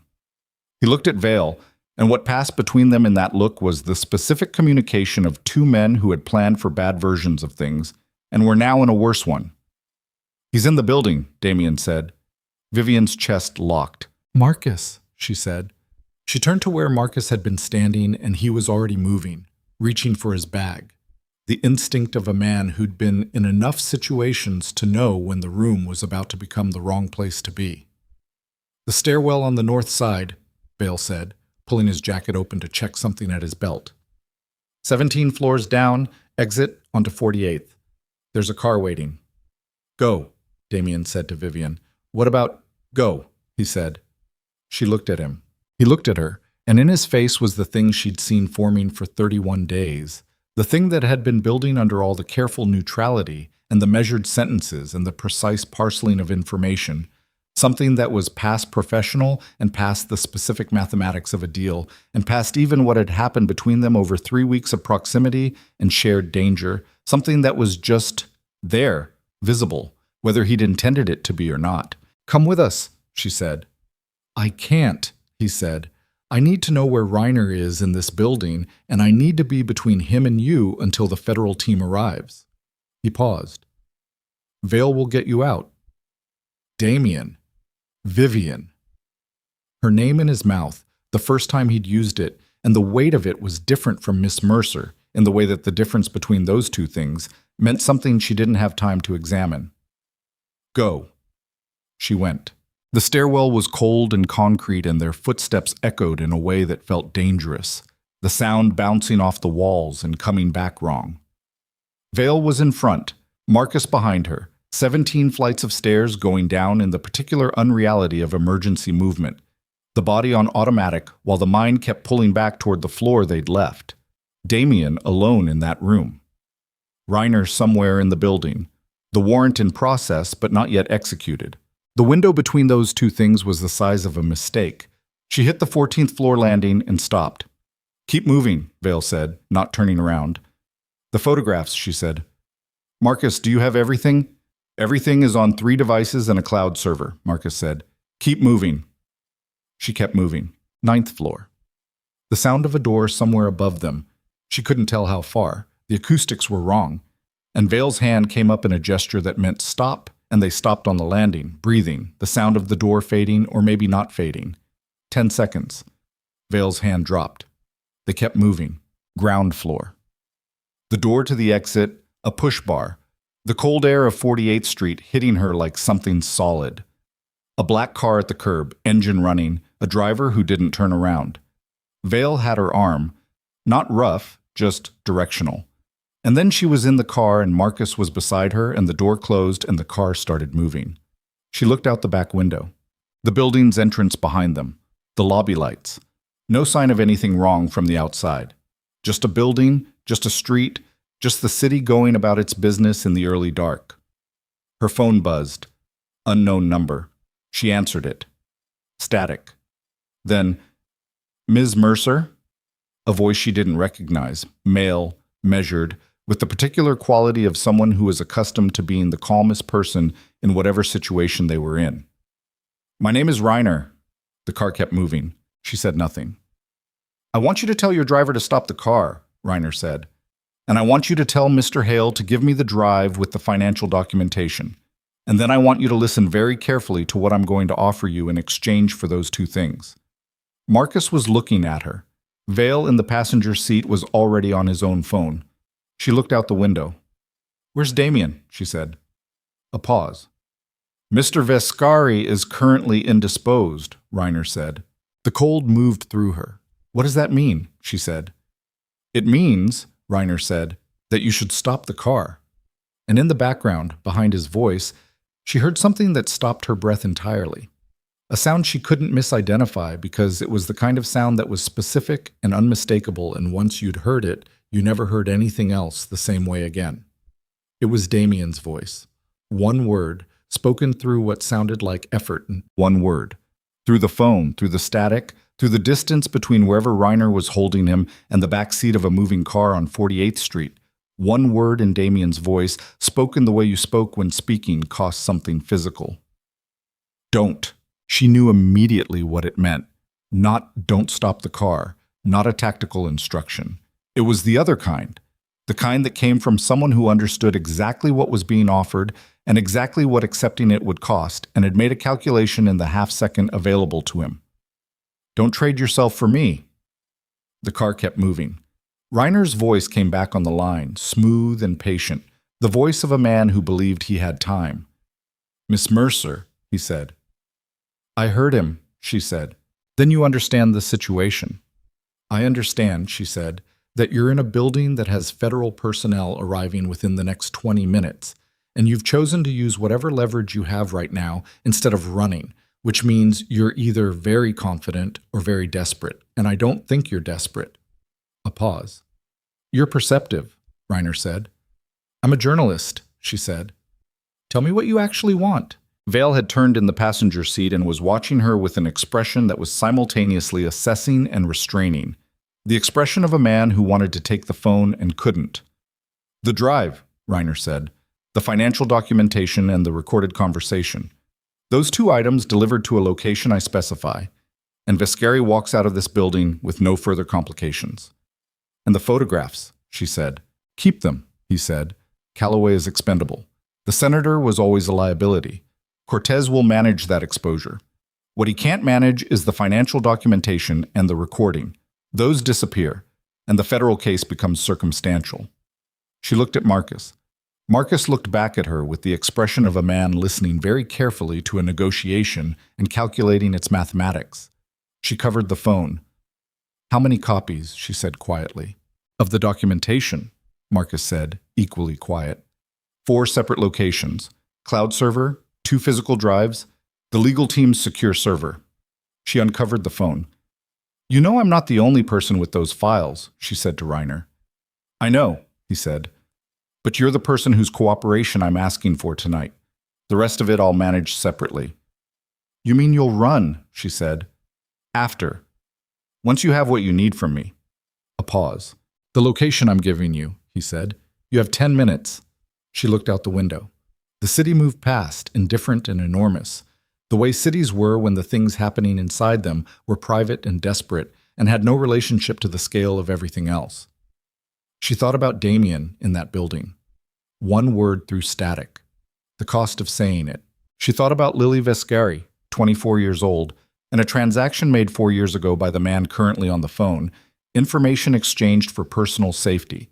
The particular calculus of someone who'd decided their own survival was worth more than someone else's life. She thought about the associate who had turned out to be Helena, 11 years of proximity, 11 years of being the person who brought coffee and said warm tea first and managed chaos on behalf of someone who trusted her completely. She thought about Trent, downstairs in a casino lobby, holding a photograph of Marcus Hale. She thought about what Reiner was actually asking. He wasn't asking for the files. He was asking her to make the same transaction Helena had made, the same transaction he had made 4 years ago, to decide that one person's survival was worth the cost to everything else. She covered the phone again. Vale, she said. The federal team. Where are they exactly? Vale was already on his other phone. He held up a hand. Wait. And then said something she couldn't hear and listened and said, 12 minutes out. They're staging 2 blocks away. Does Reiner know that? She said. Unknown. She looked at Marcus. If I give him what he wants, she started. Don't, Marcus said, quietly, firmly. The same word Damien had said through static, different meaning, same weight. She looked at him. Don't make that call, Marcus said. That's not the kind of journalist you are, and it's not the kind of person you are, and you know it. She held the phone. She thought about who she was. Not who she'd been when she ran into a strange office in the rain. Not who she'd been when she'd accepted an impossible deal from a man she didn't know. Who she was right now, in this car, with this choice. She uncovered the phone. No, she said. Silence on the line. Ms. Mercer. No, she said again. You don't get the files. You don't get the documentation. And you don't get 10 minutes because the federal team is already staged 2 blocks from you and you have less time than you think. She paused. What you have right now is an opportunity to make a different transaction. The one where you cooperate and you give them Cortez and you walk out of this with something left instead of nothing. The line was quiet. You're bluffing, Reiner said.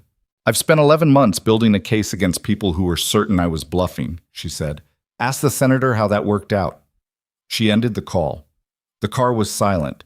Vale was already talking into his other phone, low and rapid, and she heard the word now repeated twice, and then he was on a different call, and Marcus was looking at her with an expression she couldn't entirely read. You just, Marcus started. I know, she said. I know, she said. She looked out the window and her hands were shaking slightly. The way hands shook sometimes when the decision had been made and the body caught up to what the mind had committed to, and she pressed them flat on her thighs and breathed and looked at the buildings going past and waited. 4 minutes. Vale's phone. He listened. He turned around. "Federal team is in the building," he said. She closed her eyes for 1 second. "Damien," she said. "They're looking," Vale said. "Give it a minute." The minute was the longest one she'd had since the night she'd stood in a parking garage trying to remember how to breathe. Then Vale's phone again. He listened. And something in his face, something she'd learned to read over 31 days, shifted from the controlled flatness into something that was not quite relief, but was the thing that existed in the space where relief was about to be. "He's out," Vale said. "He's with the federal team. He's—" A pause, listening. "He's walking." She put both hands over her face. She stayed like that for maybe 5 seconds. Then she put her hands down and looked out the window and breathed. "Reiner?" she said. "In custody," Vale said. "He didn't run. When the federal team came through the door, he was—" Vale paused, listening again. He was sitting at a table, hands visible. He asked to speak with a prosecutor. She thought about what she'd said on the phone. The different transaction. The one where he gave up Cortez and walked out with something left. Reiner was a practical man. He'd made the calculation. They went back to the building.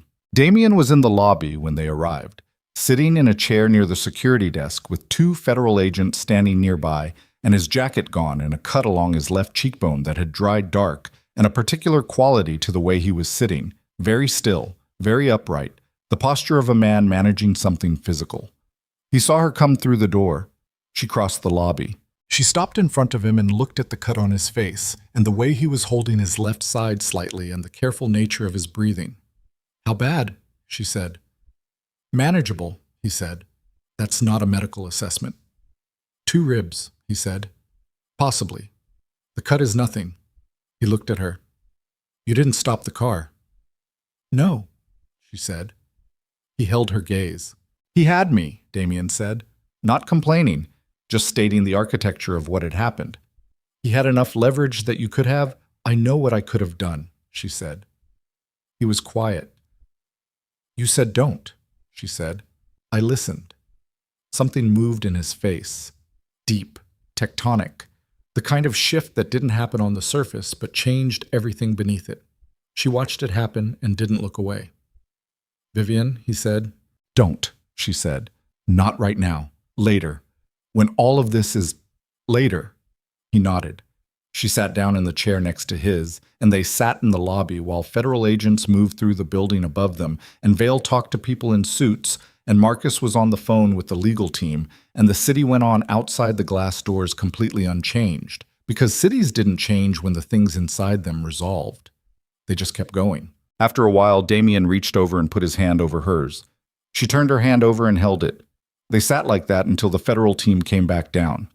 The story published at 11:14 the following morning. Marcus ran it under a banner headline, and the photographs were exactly as Vivian had captured them. The senator's face, Cortez's face, Reiner's 3/4 profile visible in the corner of photograph 6, the table with its transaction rendered in clear, unambiguous light. The financial documentation ran as a supplementary package. The recorded conversation was referenced but not reproduced, held in reserve for the federal proceedings. By 2 in the afternoon, Senator Calloway's office had released a statement that said nothing meaningful and confirmed everything implied. By 4, 3 additional news organizations had picked up the story and were running their own corroborating coverage. By 7, Calloway's attorney announced he was cooperating with federal investigators. Vivian read the coverage from a hotel room where Vale had moved her the previous night. Sitting cross-legged on the bed with her laptop and 3 different news feeds running simultaneously, and Marcus calling her every 40 minutes with updates she mostly already had. She read her own piece 3 times, which was something she always did after publication, looking for the places where the work had been sufficient and the places where it had fallen short, the discipline of seeing clearly rather than just feeling relieved. It was good work, not perfect. Nothing was. But it was true, and it was complete. And it said what it needed to say without saying more than it knew. And in her experience, that was the closest you got to good journalism. She called her mother in Portland. "Vivian," her mother said, and the sound of her name in that voice, The particular frequency of it, the one she'd grown up with, made her close her eyes for a second. "Hi, Mom," she said. "I saw your piece," her mother said, "on the news." "You don't read my paper." "They were talking about it on television," her mother said. "A senator, Vivian." "I know. Are you safe?" "Yes," she said. "I'm safe." A pause. "You don't cover city council meetings," her mother said. "No," she said, "I don't." Her mother was quiet for a moment. Then, "Are you eating?" "Yes, Mom." "And sleeping?" "Not much." "Come home soon," her mother said. Not a demand, just the statement of someone who had been waiting for a long time with the particular patience of people who love journalists. "Soon," Vivian said. "I promise." Trent was arrested 4 days after publication. The federal investigation that had been building around Cortez's network produced a secondary charge against him: conspiracy to interfere with a federal investigation based on his work for Reiner. The stalking and harassment charges from the original restraining order were escalated to criminal stalking given the documented pattern. His PI license was suspended pending the outcome. Vivian learned about the arrest from Vale, who texted her 2 words: "Holloway, done." She sat with her phone for a moment. She thought about 2 years of her life, the patterns he'd learned, the way she'd moved through the world differently because of him. Smaller, more careful, always aware of the door. She thought about the night she'd seen him on the corner of Michigan and Randolph in the rain, in the coat she'd bought him for his birthday, and the cold that had moved through her. She didn't feel triumphant. She felt the particular complicated thing that came when something you'd been afraid of for a long time was finally over, which wasn't joy exactly, but was adjacent to relief in a way that took time to settle. She put the phone down and went back to work. Reiner cooperated fully. His testimony took 4 days and covered, according to Sloan, who is now operating in a fully official capacity, approximately 60% of Cortez's U.S. financial network and 3 years of documented criminal coordination with elected officials across 6 states. He named names, he produced records, he gave dates and locations and the specific operational details that turned a case from strong to overwhelming. In exchange, he received a reduced charge and a federal protection arrangement that would relocate him after sentencing. Damien didn't attend any of the proceedings. Vivian asked him once if he wanted to know what Reiner had said in his testimony. They were sitting in a different house by then, something Vale had arranged, smaller than the lake house, a 3rd-floor apartment in a neighborhood she didn't know well. And Damien was reading something at the kitchen table, and she was working at the counter, the easy geography of 2 people who had learned each other's rhythms in close proximity. He looked up from his reading. "No," he said. She nodded. "Do you know if he talked about Lily?" she said. A pause. "Sloan told me he mentioned her in the context of establishing Reiner's relationship with Cortez," he said. "Factual. Dates. He didn't—" He stopped. "It was factual." "Okay," she said. He looked down at his reading. "Damien," she said. He looked up. "I found the photograph," she said, "in the basement, a month ago. Of you and Lily." She paused. "I should have told you I'd seen it." He was very still. "You looked happy," she said. "Both of you." He said nothing for a moment. Then, "We were." He said it the way he'd said her name that night in the lobby. With weight. With the particular weight of something true that cost something to say. She had this quality. She made everything feel like it was going to be all right, even when it wasn't. I always thought that was naive, and she always told me I was wrong. A pause. She was right. I was wrong. I just didn't understand what she meant until she wasn't there anymore. Vivian set down what she was holding. She crossed the kitchen and sat down across from him at the table. He looked at her. "Helena," she said. "Being processed through federal charges," he said. "Conspiracy, obstruction, accessory after the fact in multiple counts." He paused. 11 years. "Are you?" "No," he said. "I'm not all right about it. I don't think I will be for a long time."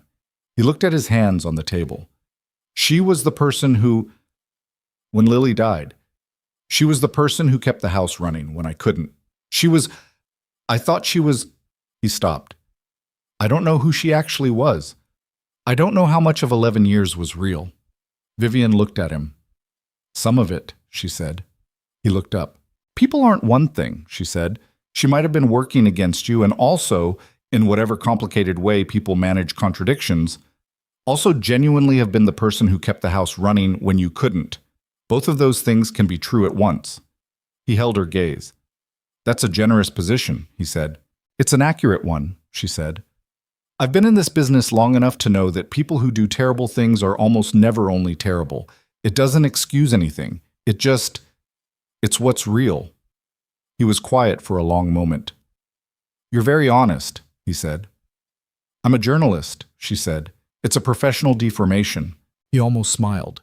The full version of it this time, not just the edge, a real smile, brief and unguarded, and she saw in it the quality she'd seen in the basement photograph, the door that had been closed for 3 years opening by a fraction. What happens to you now? She said.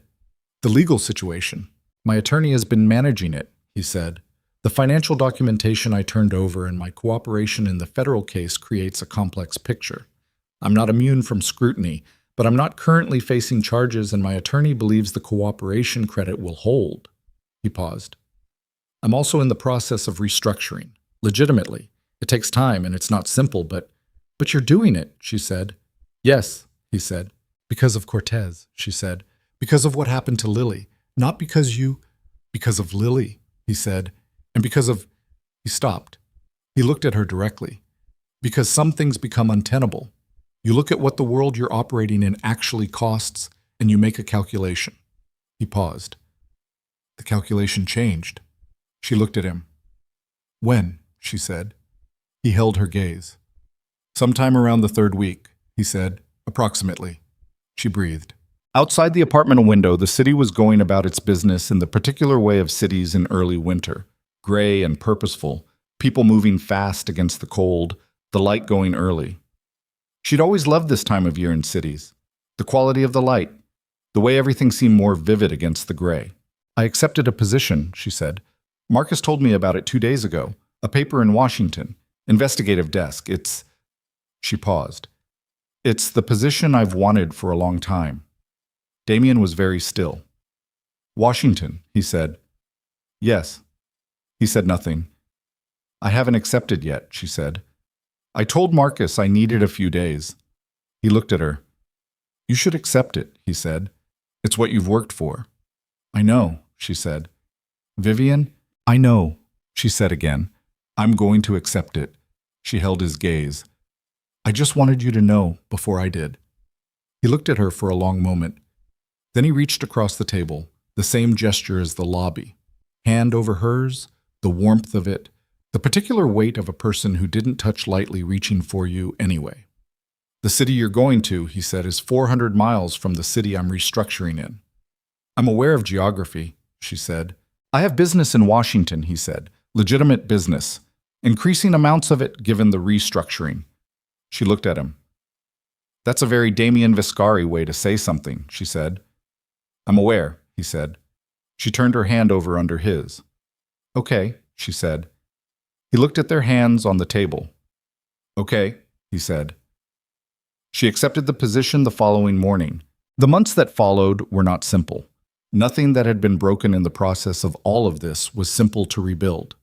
Damien's restructuring was slow and legally complicated, and there were weeks where the scrutiny was intense enough that they spoke more carefully than either of them would have chosen to. Her position in Washington was demanding in the way that positions you've worked your whole life for were demanding. The learning curve, the new colleagues, the new city, the particular loneliness of starting over in a place where nobody knew your history. They figured it out in the way that people who understood negotiation figured things out. Not smoothly, not without friction, but with the specific commitment of two people who had already been through enough together that the ordinary difficulties of distance and schedule and the residue of separate difficult pasts were navigable. Reiner was sentenced 8 months after his testimony. 54 months, federal minimum security, identity restructuring to follow. Damien read the sentence in a news brief and put his phone face down on his desk and sat for a while. He didn't call Vivian about it. She called him. I saw, she said. Yes, he said. Are you? I will be, he said. She stayed on the line. Tell me something else, he said. Tell me about whatever you're working on. So she told him. She was building a piece on regulatory capture in the pharmaceutical sector. Months of groundwork, the particular slow architecture of a story that needed time to be right.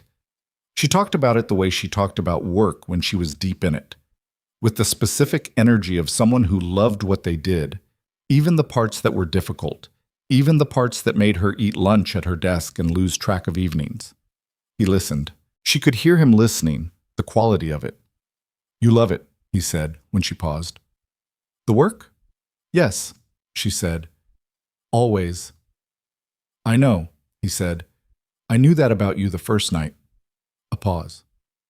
The way you held the camera, like it was the most important thing in the room. She was quiet. It was, she said. At that point. At that point, he said. At that point, she said again. Esteban Cortez was arrested 14 months after publication at a private residence in Zurich on a provisional warrant issued by the federal court and coordinated through 3 international agreements. The arrest made the front page of every major paper. Vivian's original photographs ran alongside the coverage. Photographer credit, V. Mercer. And Marcus called her at 6 in the morning because he knew she'd be awake. You did this, he said. We did this, she said. You started it, he said. She looked out the window of her Washington apartment at the gray early morning, the city just beginning. I stumbled into the right office, she said. That's not what happened, Marcus said. She smiled. That's a little bit what happened, she said. She told Damien about the Cortez arrest in person because he was in Washington that week for the first of several legal meetings related to the restructuring. And they were in the kitchen of her apartment with coffee and the particular comfortable disorder of his travel bag still in the hallway, and the morning light coming through the east-facing window at the angle she'd come to love most in this apartment. He was quiet when she told him, not the weighted quiet of someone managing something, just quiet. The settled kind. It's over, he said. Yes, she said. He picked up his coffee and looked out the window. She watched his face. Not all of it was over, she knew. The legal proceedings would continue for years.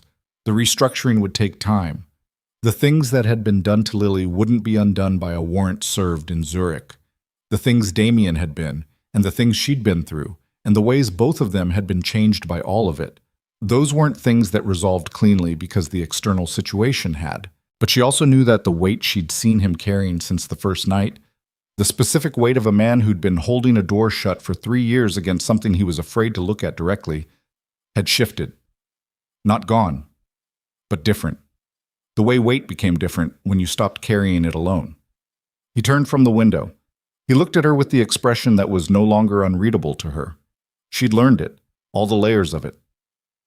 Thank you, he said. For what? She said. For not stopping the car, he said. She held his gaze. You would have done the same, she said. I know, he said. But you didn't know that for certain, not then. She thought about it. No, she said. I didn't. She crossed the kitchen. She put her hand on the side of his face, careful, near but not on the cut that had healed to a thin scar along his cheekbone. And she felt him lean into it slightly, the involuntary quality of it, like something that didn't know how to be anything else. I trusted the calculation, she said. That's what I had. He put his hand over hers. The calculation, he said. The calculation, she said. And outside the window, the city kept going, indifferent and enormous, people moving fast against the cold, the light hitting the buildings at the angle of early winter that she'd always loved. And inside the kitchen, 2 people who had survived each other and themselves and the long, difficult machinery of getting to this moment stood in the ordinary warmth of a Tuesday morning and held on. Not because everything was fixed, not because the past had been erased or the debt settled, or the scars smoothed over into something that looked like they'd never been there, but because they had both, separately and together, chosen to be in this room on this morning, and that choice, made again every day, as all real choices were, was the only foundation that had ever held anything worth building. The story had been published. The shadows had names now. And the rest, the slow, imperfect, necessary rest, belonged to them.